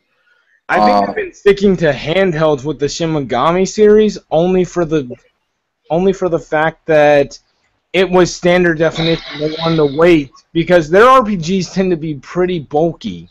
Yeah. So they also came out with Persona Q, but like something new, something that they haven't, you know what I'm saying? Like it's just about time. And from what I'm hearing, it's a complete, like the characters are different. They're thieves pretty much essentially, and it's just like, right. I just really want to see how it's going to play out. Time to release a new Persona game, and because they wanted to make here's my guess. I think they wanted to make something that would look pretty, but wouldn't have to sacrifice, Here's the crazier part. Sorry to interrupt, but here's the crazier part. I've also seen rumors that they're making it for the Vita also. So I don't know how true that is, but like from what they've said, I guess I don't know if that was like a PR thing or they slipped up. But from what they said, they're coming out with a Vita version of this also. So I'm getting like really excited now. I'm like, okay, cool. Like this could be big stuff. Well, I'm glad they're actually releasing it on the PS3 as well. Yeah, if they release it on the PS Vita, that's a shock to me. But I think with Persona 5, they were trying to avoid one problem Xenoblade Chronicles X had. I mean, not Xenoblade Chronicles X. Xenoblade Chronicles had. And a problem that Final Fantasy 13 had, which is the same problem, but they had different solutions. And you can guess who picked the right solution at the time. The problem was either make your game really, really big or make it really, really, really pretty. Mm-hmm. Xenoblade chose to sacrifice graphics, which, by the way, the Wii has Sonic Colors. It looks like it's almost HD, just like Sonic Unleashed and Sonic Generations. So the Wii can almost pull off pseudo HD if it picks a good art style. You know what I mean? And they put all their time into the graphics. So it would have been doable to make it look almost HD-ish if they wanted to. But they sacrificed that for making a big game. Game expansive, a lot of different choices and options for you. Final Fantasy, on the other hand, chose to sacrifice choice and freedom for, look at how pretty our game is with Final Fantasy 13. And we all know who's getting criticized and who's getting praised, right? Yeah. It's going to be, like, I think Square Enix is also, they know right now that Persona is, like, a big thing. Like, yeah, for once, I think that that's why they did that poll. Yeah, yep. They're probably going to change their release schedule just so they don't run into Persona, because Final Fantasy 15 is their saving grace. If it comes out, people buy it and like it, Final Fantasy is saved as a franchise. But it's also doomed if 15 fails. It's pretty much doomed because people are going to be saying, I waited 10 years for this? 10 years for this, and 13, and also 13 sucked. And if I was one of the fans who played 14, it originally sucked, and it took you really a couple of years to release an updated version that didn't suck. Mm-hmm. So they're pretty much going to be pissed and almost done with Final Fantasy. See, wouldn't you agree? Well, I mean, yeah, I mean, they're running with Final Fantasy VII right now, which is, I think that's going to bring a lot of people back. But I mean, the new Final Fantasy game looks to me pretty cool. It's more action. It's more, you know what I'm saying? Like, you can interact with the environments. Like, I seen one where he goes to a Gatling gun and starts taking out guys. Like, it looks ambitious as hell. Like, this I think is going to be really new, something really fresh, something that people are going to look at. But for me, Persona just hit it out the park, man. It looks amazing. The color palette that they're using is vibrant. Mm. They're actually in Japan. You know what I'm saying? Like, it's in Japan. Yeah, but like this is like Tokyo, like, you know what I'm saying? Like, you mean Maine? Oh, they're in Maine, Tokyo. Yeah. Yeah. Never really been in Maine, Tokyo, because Persona 4 took place in Inuba. Yeah. Yeah, it took place in Inuba. But the main character, I think, was from Tokyo. I think, or just the big city. They didn't clarify if he was or wasn't from Tokyo, but the location wasn't. Mm-hmm. And once again, it's just like Persona for me hits home because it always hits on topics that are actually real and real people deal with. Like, from what I'm hearing so far, the story is about people who are misunderstood, people who are accepted, and that's a huge thing. I read into that too, and that also brings in why I love Xenoblade so much, and why I think why I really want you to try the original. It hit a theme too. Are we just bound by fate? Are we just like the main villain? I'm sorry for kind of spoiling this. Is a god trying to control your fate. He literally tries to control. Heck, you don't even see it coming. I mean, unless it's just spoiled it, but you get where I'm going. I'm not going to go any further than he tries to control your fate, and it comes down to a religious theme of, do we need a world with gods in it, or where everything's predetermined, or is it better to have a world with freedom and choice? Wait, the main character. Do you mind if I spoil this for you, or would you rather not have it? For what? The original Xenoblade. No, you can. Oh, because ever since Darth Hooley got mad at me with spoilers. Well, yeah, put a spoiler alert for those people who are listening too, because. Oh, I will put a big old red flash in the beginning that there might be some spoilers in here for a couple of JRPGs. Mm-hmm. But Xenoblade, it ends off with you killing the main god. Like there's two gods in the game. Maneth, the machine god, and Zanza, the organic god. Maneth sacrifices herself and loses her sacred weapon, her Monado, to Zanza, who regained his Monado.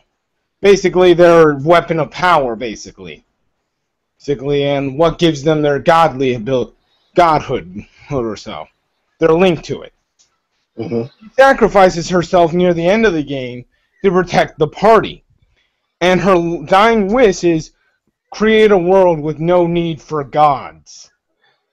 Then throughout the final game, it's you trying to prove that you have had right to choose your own path.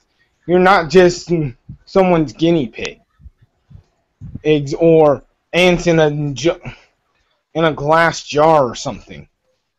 You have your own free will. You know what I mean? Yeah. And then after killing Zanza with your own Monado, with your own true Monado, because the main Monado you've been using in the game is Zanza's. He takes it back. And then you're using a replica that is weaker up until that final battle, when you just suddenly get the third Monado, which turns you into a god and gives you the ability to kill gods. Anywho. That sounds pretty cool. Oh yeah, because each symbol on the Monado has a different meaning. The symbol that you get when the Monado usually activates in the original portion of the game translates to machine. And in that beginning portion, you could only cut machines or non-sentient life, meaning you could cut a dog in half, but you couldn't cut a human. You couldn't even cut a vampire, or a mummy, as long as they have self-awareness. Mm-hmm. The same self-awareness as a human. You cannot cut them with the original Monado. Then later you get the symbol for human, which means you can also cut organic sentient life as well. Now. Nothing stops you pretty much. Nothing cannot be cut except for a god. They even make a reference that now nothing short of a god would stand in your way. So then later, Zanza sees the symbol and says, "Oh!" and he's scared. He's scared shitless. And some people translated that symbol and found out it stands for God, and he put two and two together that symbol meant that his sword now could cut gods. Mm-hmm. So he's getting scared, oh fuck, he's got the symbol for God. He might be able to kill me now. And so kills him. Then Alvis, the guy who kind of was who was like who mentored you in the abilities of you and how to use the Monado. Mm-hmm. He shows you Zanza's past and shows you how Zanza was no different than you, but at some point changed his outlook and perception. Because originally Zanza was a human who created a machine that would allow them to create a universe. And this is from the first game, right? Yeah. He really he was like, oh man. And this feat is gonna be awesome. Once, only gods had the power to create a universe. Now we, mankind, have gained the ability to create a universe just as gods have. He was very progressive forward and all that. But then once he activated the machine, it destroyed everything except for the machine itself, which transformed into Alvis. And one of the other scientists there, and himself, these two people were turned into Zanza, the organic god, and Manet, the machine god. Mm-hmm. And then they created new life. Manet created the Machina, and Zanza created the Homs. And the Hyentia, and which are basically angel people, and giants. He created a good amount of sentient beings that were organic. Anyway, you learned that at one point you guys could have coexisted and had similar outlooks, but he just became so stubborn and changed his view. You know what I mean? Yeah. Then Alvis poses the question and says, what would you do with this universe? It's crumbling. It needs you to make a decision for it. Shall you rule it as its new god? Or shall you let it crumble? And here's what Shulk chooses. He chooses to save the universe and recreate it in a similar vein to how it was before, basically how our universe is, and he gives up the power of the god, his godhood powers, basically. Mm-hmm. So he saves the universe and also gives up his god abilities. He doesn't have to give them up, but he says there's no we don't need someone making decisions for us. Right. Mm-hmm. He just gave everybody the ability to live the life they want to live by saving the universe from crumbling. If they want to live and hunt monsters, let them go do that. If they want to die, let them kill themselves. You see where I'm going? Yeah. Oh, No, and that sounds pretty cool. I could see why a lot of people, you know what I'm saying? Because the first one definitely seems pretty detailed. Oh yeah, it's up there with Persona, and one of my favorite JRPGs. I love how Persona's story in Persona 4, how it's all about being true to yourself and not hiding and realizing you also have faults and accepting those faults. Mm-hmm. Oh, both games, I love them. And I've barely played any of the Persona 4 games, but I've mostly watched the cutscenes so far to get a gist of the story, because I'd like to do stuff like that. I'm still going to be playing those games, don't get me wrong. I just wanted to see some of the...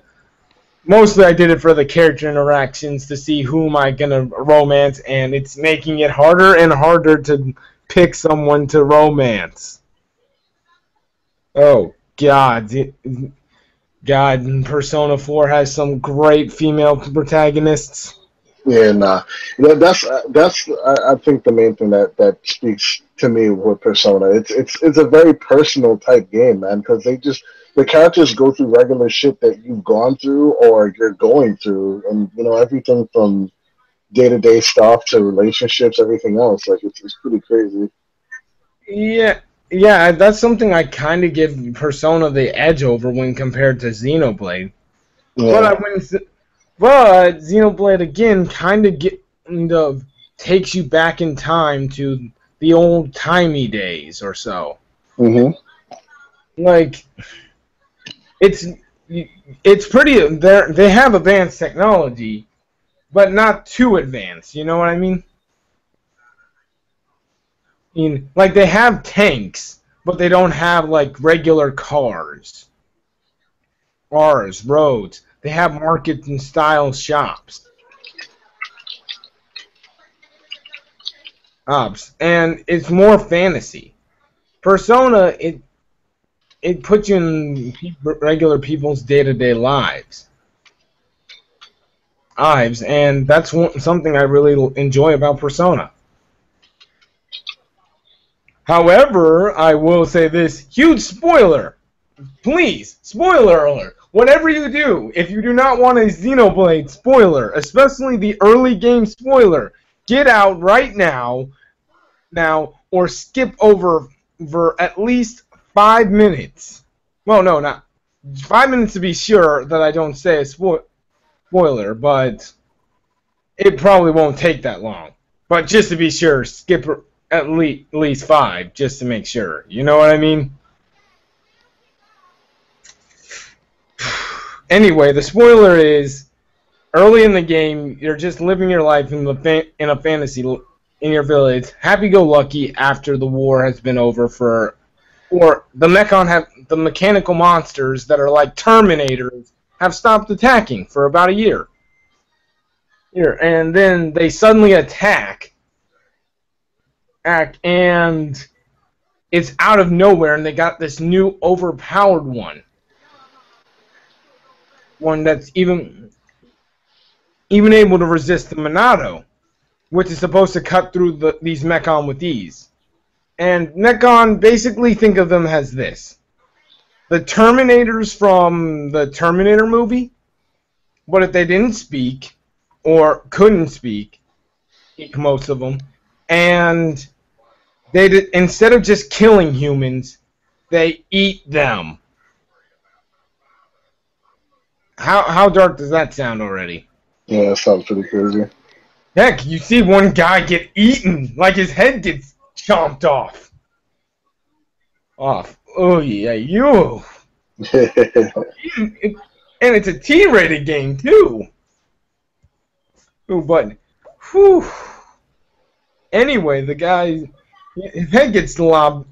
Anyway, you're getting attacked. These things are all over, and you're struggling to get to the weapons facility to get the Monado and try and get it to Donban so he can use it. And try and save save the town, or the colony as they call it. He's the main hero, and he's like the, you know Final Fantasy X, right? Yeah. He's the Auron of Xenoblade. Oh, okay. Blade. And he's also the big brother to your main character's love interest. You're trying to get to the Monado, but you're locked off. And Shulk and his best buddy Ryan are trying to hold off the Mechon until Fiora can get back with this thing to try and unblock the path to get to the Monado. It looked like it's about to be over for them until Donban shows up and has already gotten the Monado before the path was locked, and starts and saves their asses. But as they're starting to go through some of the Mechon, Donban starts to have problems controlling the Monado. This happens with everybody. Like, nobody but Donban has been able to control it. And even then, every time he uses it, it taxes him. It taxed him greatly. Heck, when he used Monado, he was only able to use Monado Enchant and a special it gives you a special aura around every other person that gives them the ability to cut through Mechon with ease. He was only able to use that originally with minimum damage, or to his stamina or so. So while using the Monado regularly. Then during the battle 1 year ago that stopped the Mechon from coming, he poured all of his energy and managed to unlock the second special ability, Monado Buster, which was which made the energy sword grow, and he could do a huge slash and cleave through many Mechon with it. But you want to know what it cost him to use that ability? It costed him his right arm. Like, his arm is paralyzed. He can't use it at all. And like, imagine losing your dominant hand. And how bad does that sound?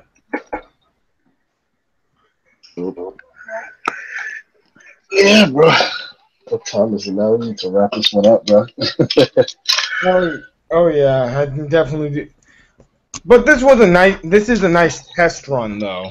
So it tells me what I need to do, what I don't. Next time I'll have more. I'll try and plan it better so that we have more, like specific topics, and so we don't run over just Pokemon.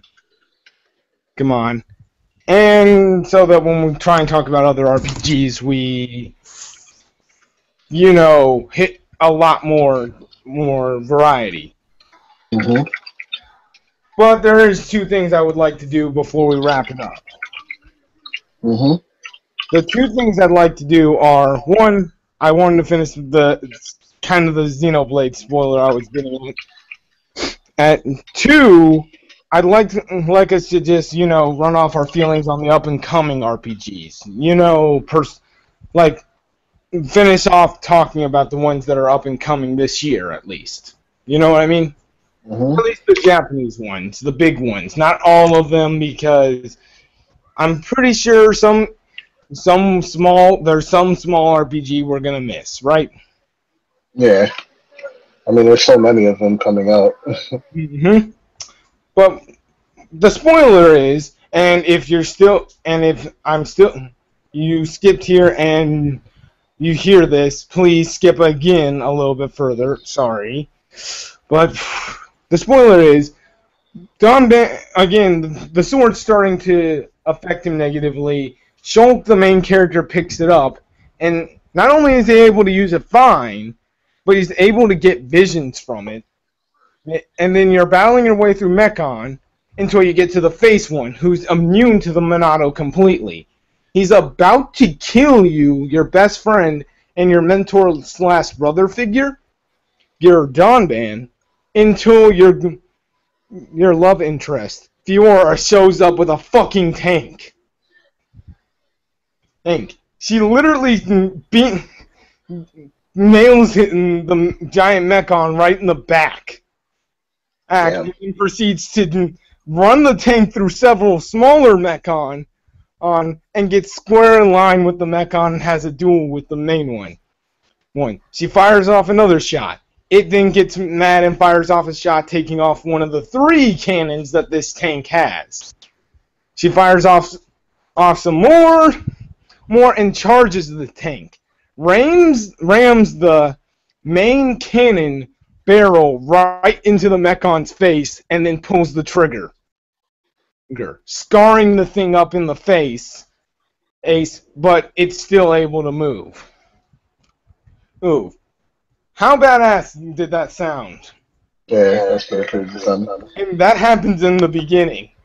That automatically should make you like this. I don't like her voice actress all that much, but she kind of grew on me. But her personality, that is something that is awesome.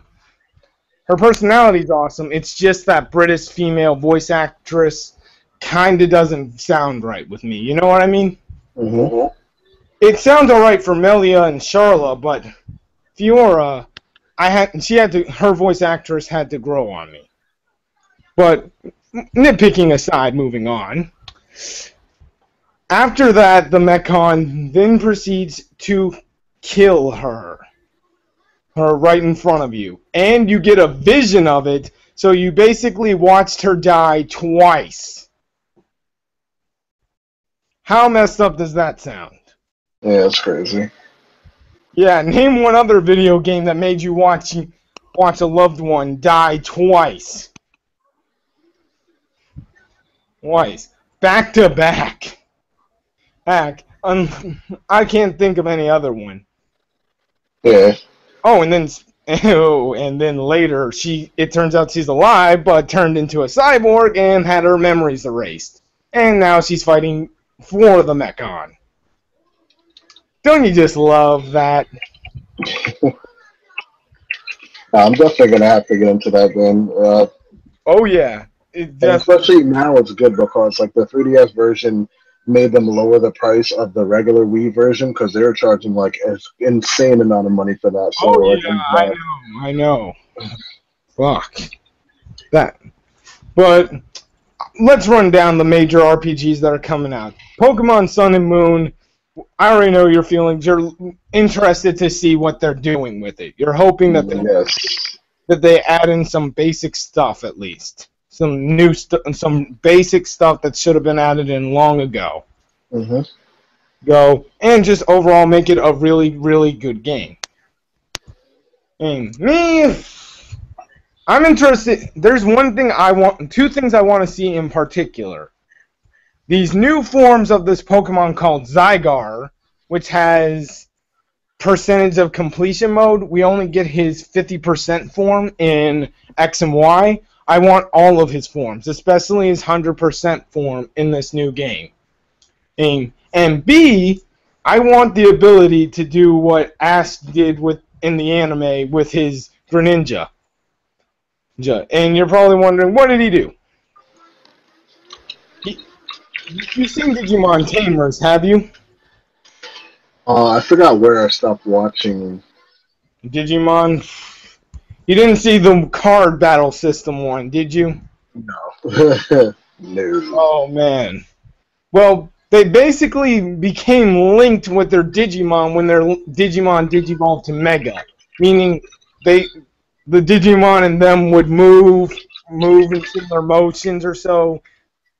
To fight, and the Digimon's pain would be their pain. It happened in rare situations, but it was a thing. Mm-hmm.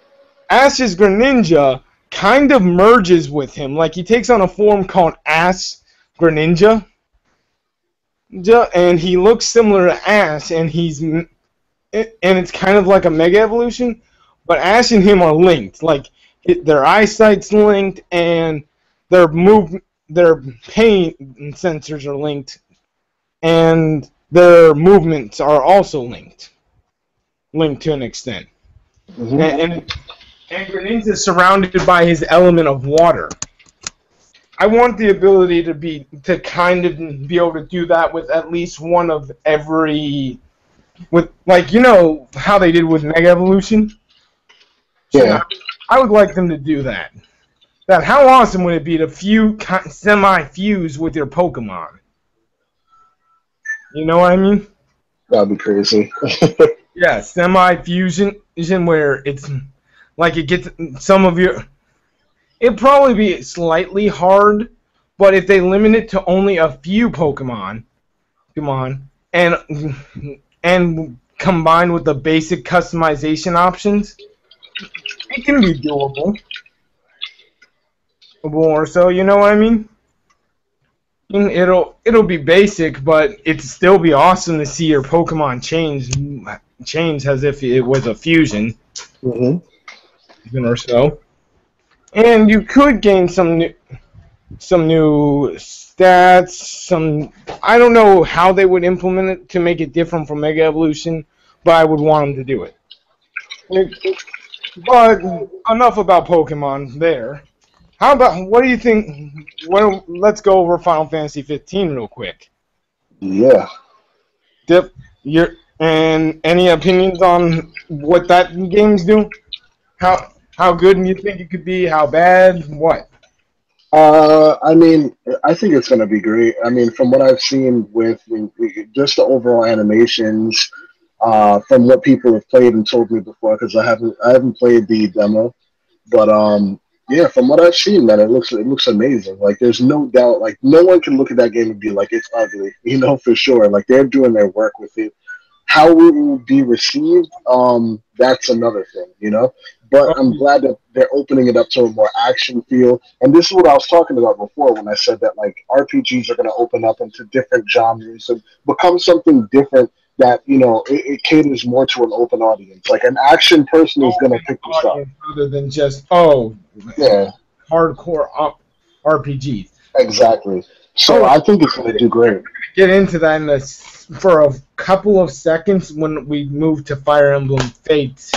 A couple of seconds. I'm not keeping this thing too much longer because my battery on the computer is going to die, and I am losing my voice, and I had a long day at work. Mm-hmm. So it's going to be a small section. But my opinion on Final Fantasy 15 is I want to hold my breath. I really want it to be good. I'm not going to say it's going to be bad or if it's going to be awesome because I don't want to jinx it. Duke Nukem Forever, anyone? Oh yeah, no, that was way too long, dude. That changed developers. That's This is terrible. The same length, 10 years. It was announced in 2006 under the title Final Fantasy 13 Versus. Yeah. And then it was in a playable demo version. Well, not a playable, but like they showed off some gameplay and some cutscene footage, so you know it was at least in somewhat development before 2006, as early as late 2005. It had to be, you know what I mean? Mm-hmm.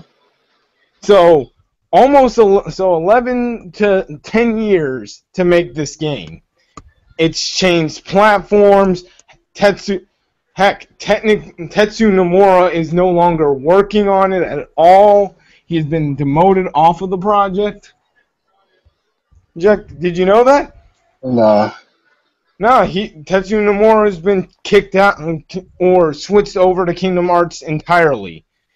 He was trying to balance between the two because people had been really getting anxious for Kingdom Hearts 3 and also wanted Final Fantasy 15 to finally come out. But it took them, 7 years to announce. It took them 7 years to announce the new title and the new platforms because it was originally a PS3 exclusive. and then it also took them another 3 years to finally give a Japanese release date. So I'm holding my breath. I don't want to jinx anything. You know what I mean? Mm-hmm. By going out and declaring it's going to be one thing or another. But what are my hopes for it? I hope it's has good, like, its action combat is just like it takes Kingdom Hearts 2's gameplay to the next level and takes it in its own direction, because that's what it's based off of. Kingdom Hearts 2's action RPG gameplay, but just with its own flavor. And I really like that and hope that they take in their own direction. You know what I mean? Funny fact though, Noctilum, I forget how to pronounce his name. But the main character is supposed to be the opposite of Zora from Kingdom Hearts. So anyone who hated Zora's guts, whereas I really don't know why people like Tharja from Fire Emblem Awakening, sadistic woman who experimented on her daughter, yet you hate Zora, happy-go-lucky person with a heart of gold. Makes no sense. But whatever. So if you hated Zora, this new character will definitely be for you. Mm. Hopefully he's not Cloud 2.0. Or Lightning 3.0. Or whatever you want to call it. You know what I mean? Hopefully he's the right type of dark. Like maybe Riku. Because Riku seems to get general praise, personality-wise. So hopefully he's like Riku. Who starts out pretty dark, but then gets a lot more happier by the end, you know? Mm-hmm. Hopefully it's that kind of scenario. But other than that, I'm hoping it's pretty good. It looks like it has potential. They just can't fuck it up. And don't say that they can't, because I don't care if I haven't played this one. I consider it already a failure in my eyes. Final Fantasy XIII Part 3. That game I know is shit. I read its story. Horrible. Horrible. Horrible. Horrible. Its gameplay only has lightning, and it executes the Majora's Mask. Turn back time, you have a limited time to beat the game. Gameplay mechanic in the most stupid way possible. At least in my opinion. You're welcome to disagree with me if you disagree and think Final Fantasy XIII Lightning Returns is an amazing game. Hey, I respect that. Anyone who has a different opinion, more power to you. You know what I mean? Mm-hmm. And finally, I think that brings us to Fire Emblem Fates. Do you want to hear the little problem people have been the thing I wanted to bring up, and this is our last topic, basically. What's the last one? Remember how you said that they were opening it up more, and then people were still bitching about how they're opening up the RPG section more? Mm-hmm. That cannot be more true with Fire Emblem, because there are people bitching about Awakening, and people who are even more bitching about Fire Emblem Fates. It's saying that Phoenix mode should not be in the game, and that casual mode should not be in the fucking game. Saying, and stay true to the original Fire Emblem gameplay of yore. Yeah, change isn't always bad, man. You know what I'm saying? And not everything has to be the same. Like, not everything needs to change. And like, you don't, if it ain't broke, don't fix it. But Fire Emblem did need a fixing. And here's why I say the casual and Phoenix mode should stay in the next Fire Emblem game. There are difficulties. There are difficulty systems for people. Don't you think? There are difficulty settings. So it's kind of like how Persona gives you the option to control your or tag all your party members or only control the protagonist. It's a difficulty setting. It allows you to, if you're just a casual but you want to experience the story and the type of gameplay, you don't have to go look for a similar RPG gameplay-wise. You can just play Fire Emblem. You know what I mean? Rather than, because that's what a lot of those fanboys say. They say, hey, just go play something else if you want Fire Emblem's gameplay, but without the permadeath system. Idiots. Yeah. And then they even have the audacity to get mad at that when a character they like dies, they just restart the game. Hey, they don't go through the game and see what happens and how the game progresses without that character. They don't do that. They just restart the game. So why are they bitching? It's making it so you don't have to turn the game off and turn it back on. And if you want that type of difficulty where, oh crap, I lost this character during that boss battle, let me restart that boss battle, well, because I want to prove I can beat this boss battle without losing a character, then fine. But if you also if you're not up to that challenge and you just want to get through, but you don't want to lose that character forever, then there's the casual mode. Or there's the Phoenix mode if you really want to see the dialogue that can be formed through these character interactions, or make building S-classes between characters easier because they come back and you don't have to go, oh, I was building an S-class between one of these two characters. Now I can't use the rest of this battle to help build that S-class relationship. I have to restart if I want to use this battle to build that S-class relationship. You know what I mean? That was the point of adding Phoenix mode, to make it so you don't have to restart the battles if you were using them for building. If a character set pairing you were trying to S-class up, one of them died, and even though you know they're gonna come back the next chapter, you still lose all that time you could build up the S-class. You know what I mean? Yeah, it's just I'm sorry if I've been over talking this. I just had some stuff I gotta get off. No, it's all good, man. Yeah, and by the way, people bitched about Tales of Symphonia changing up the battle system in Tales of Symphonia 2 and the main character. Jesus fucking Christ, people.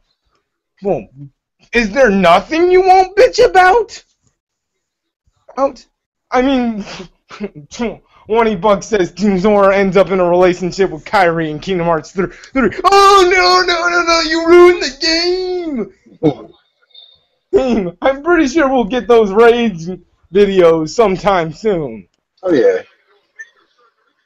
Somebody's going to be pissed off, and it's usually the pissed off minority who's the vocal. You know what I'm saying? They're the vocal.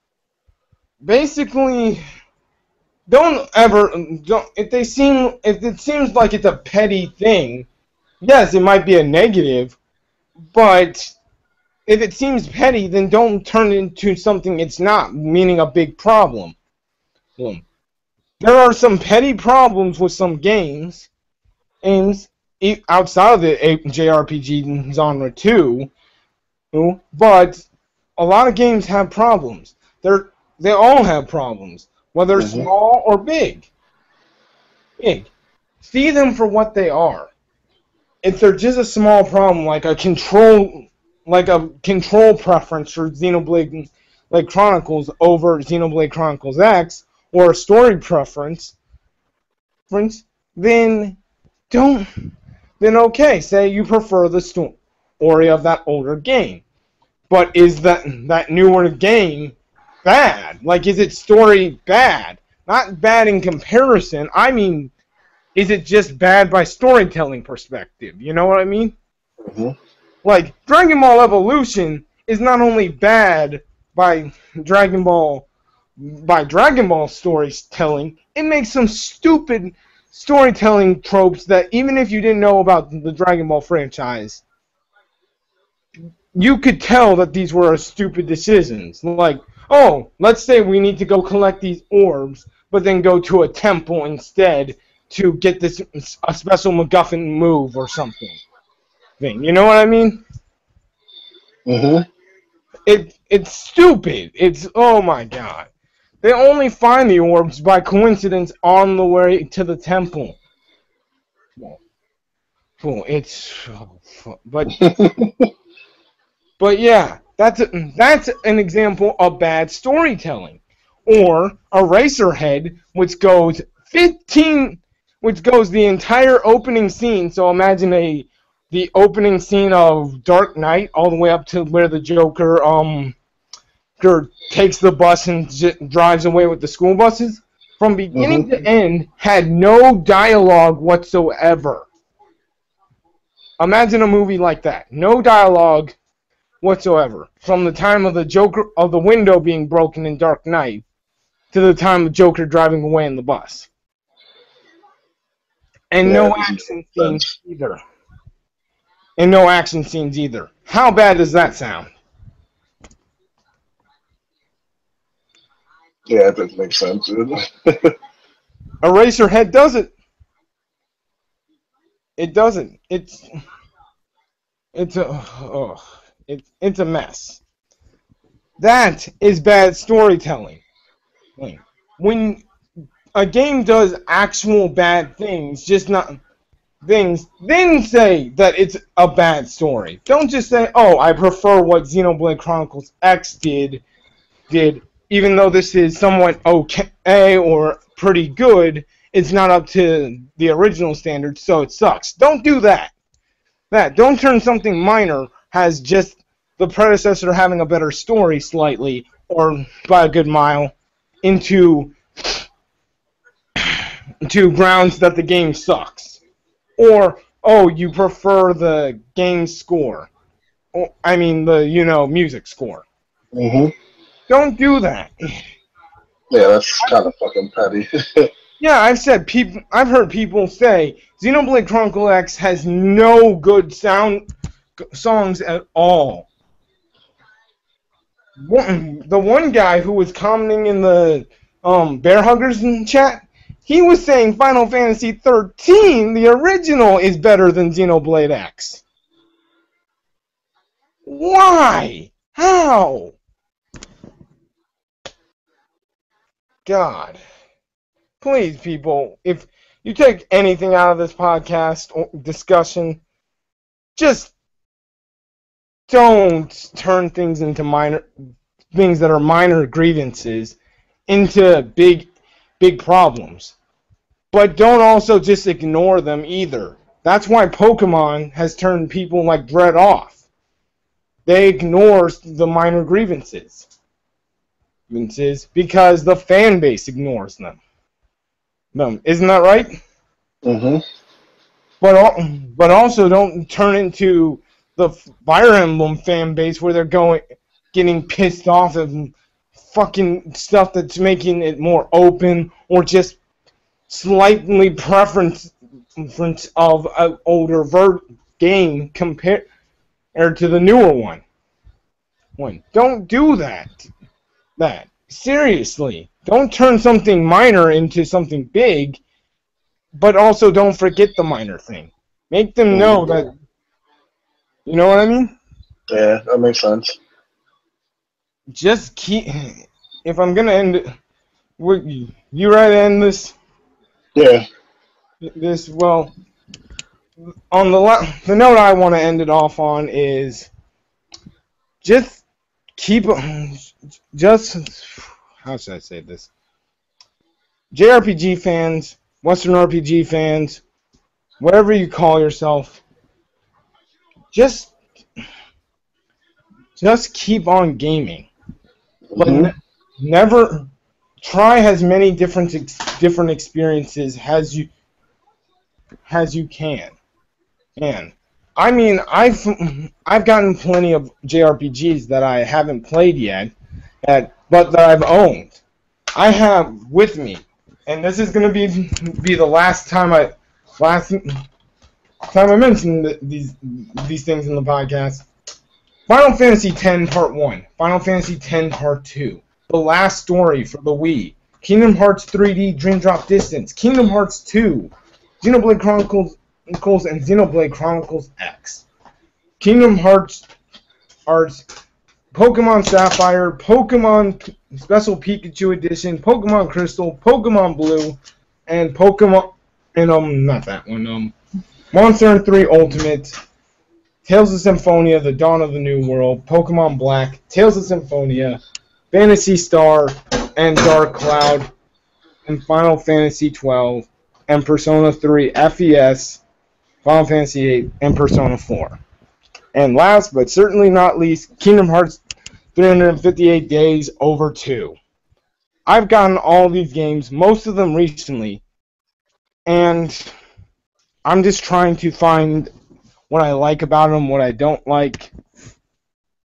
It's just keep on gaming. I mean, there's a bunch of different RPGs out there. I found stuff I didn't like about Persona, but I found that I am in love with the series because I can overlook its flaws. If you can try and don't focus on the negative, but don't forget it. That's the truest bit of advice I can say. Don't just keep gaming. I mean, and always keep moving forward. And we're out.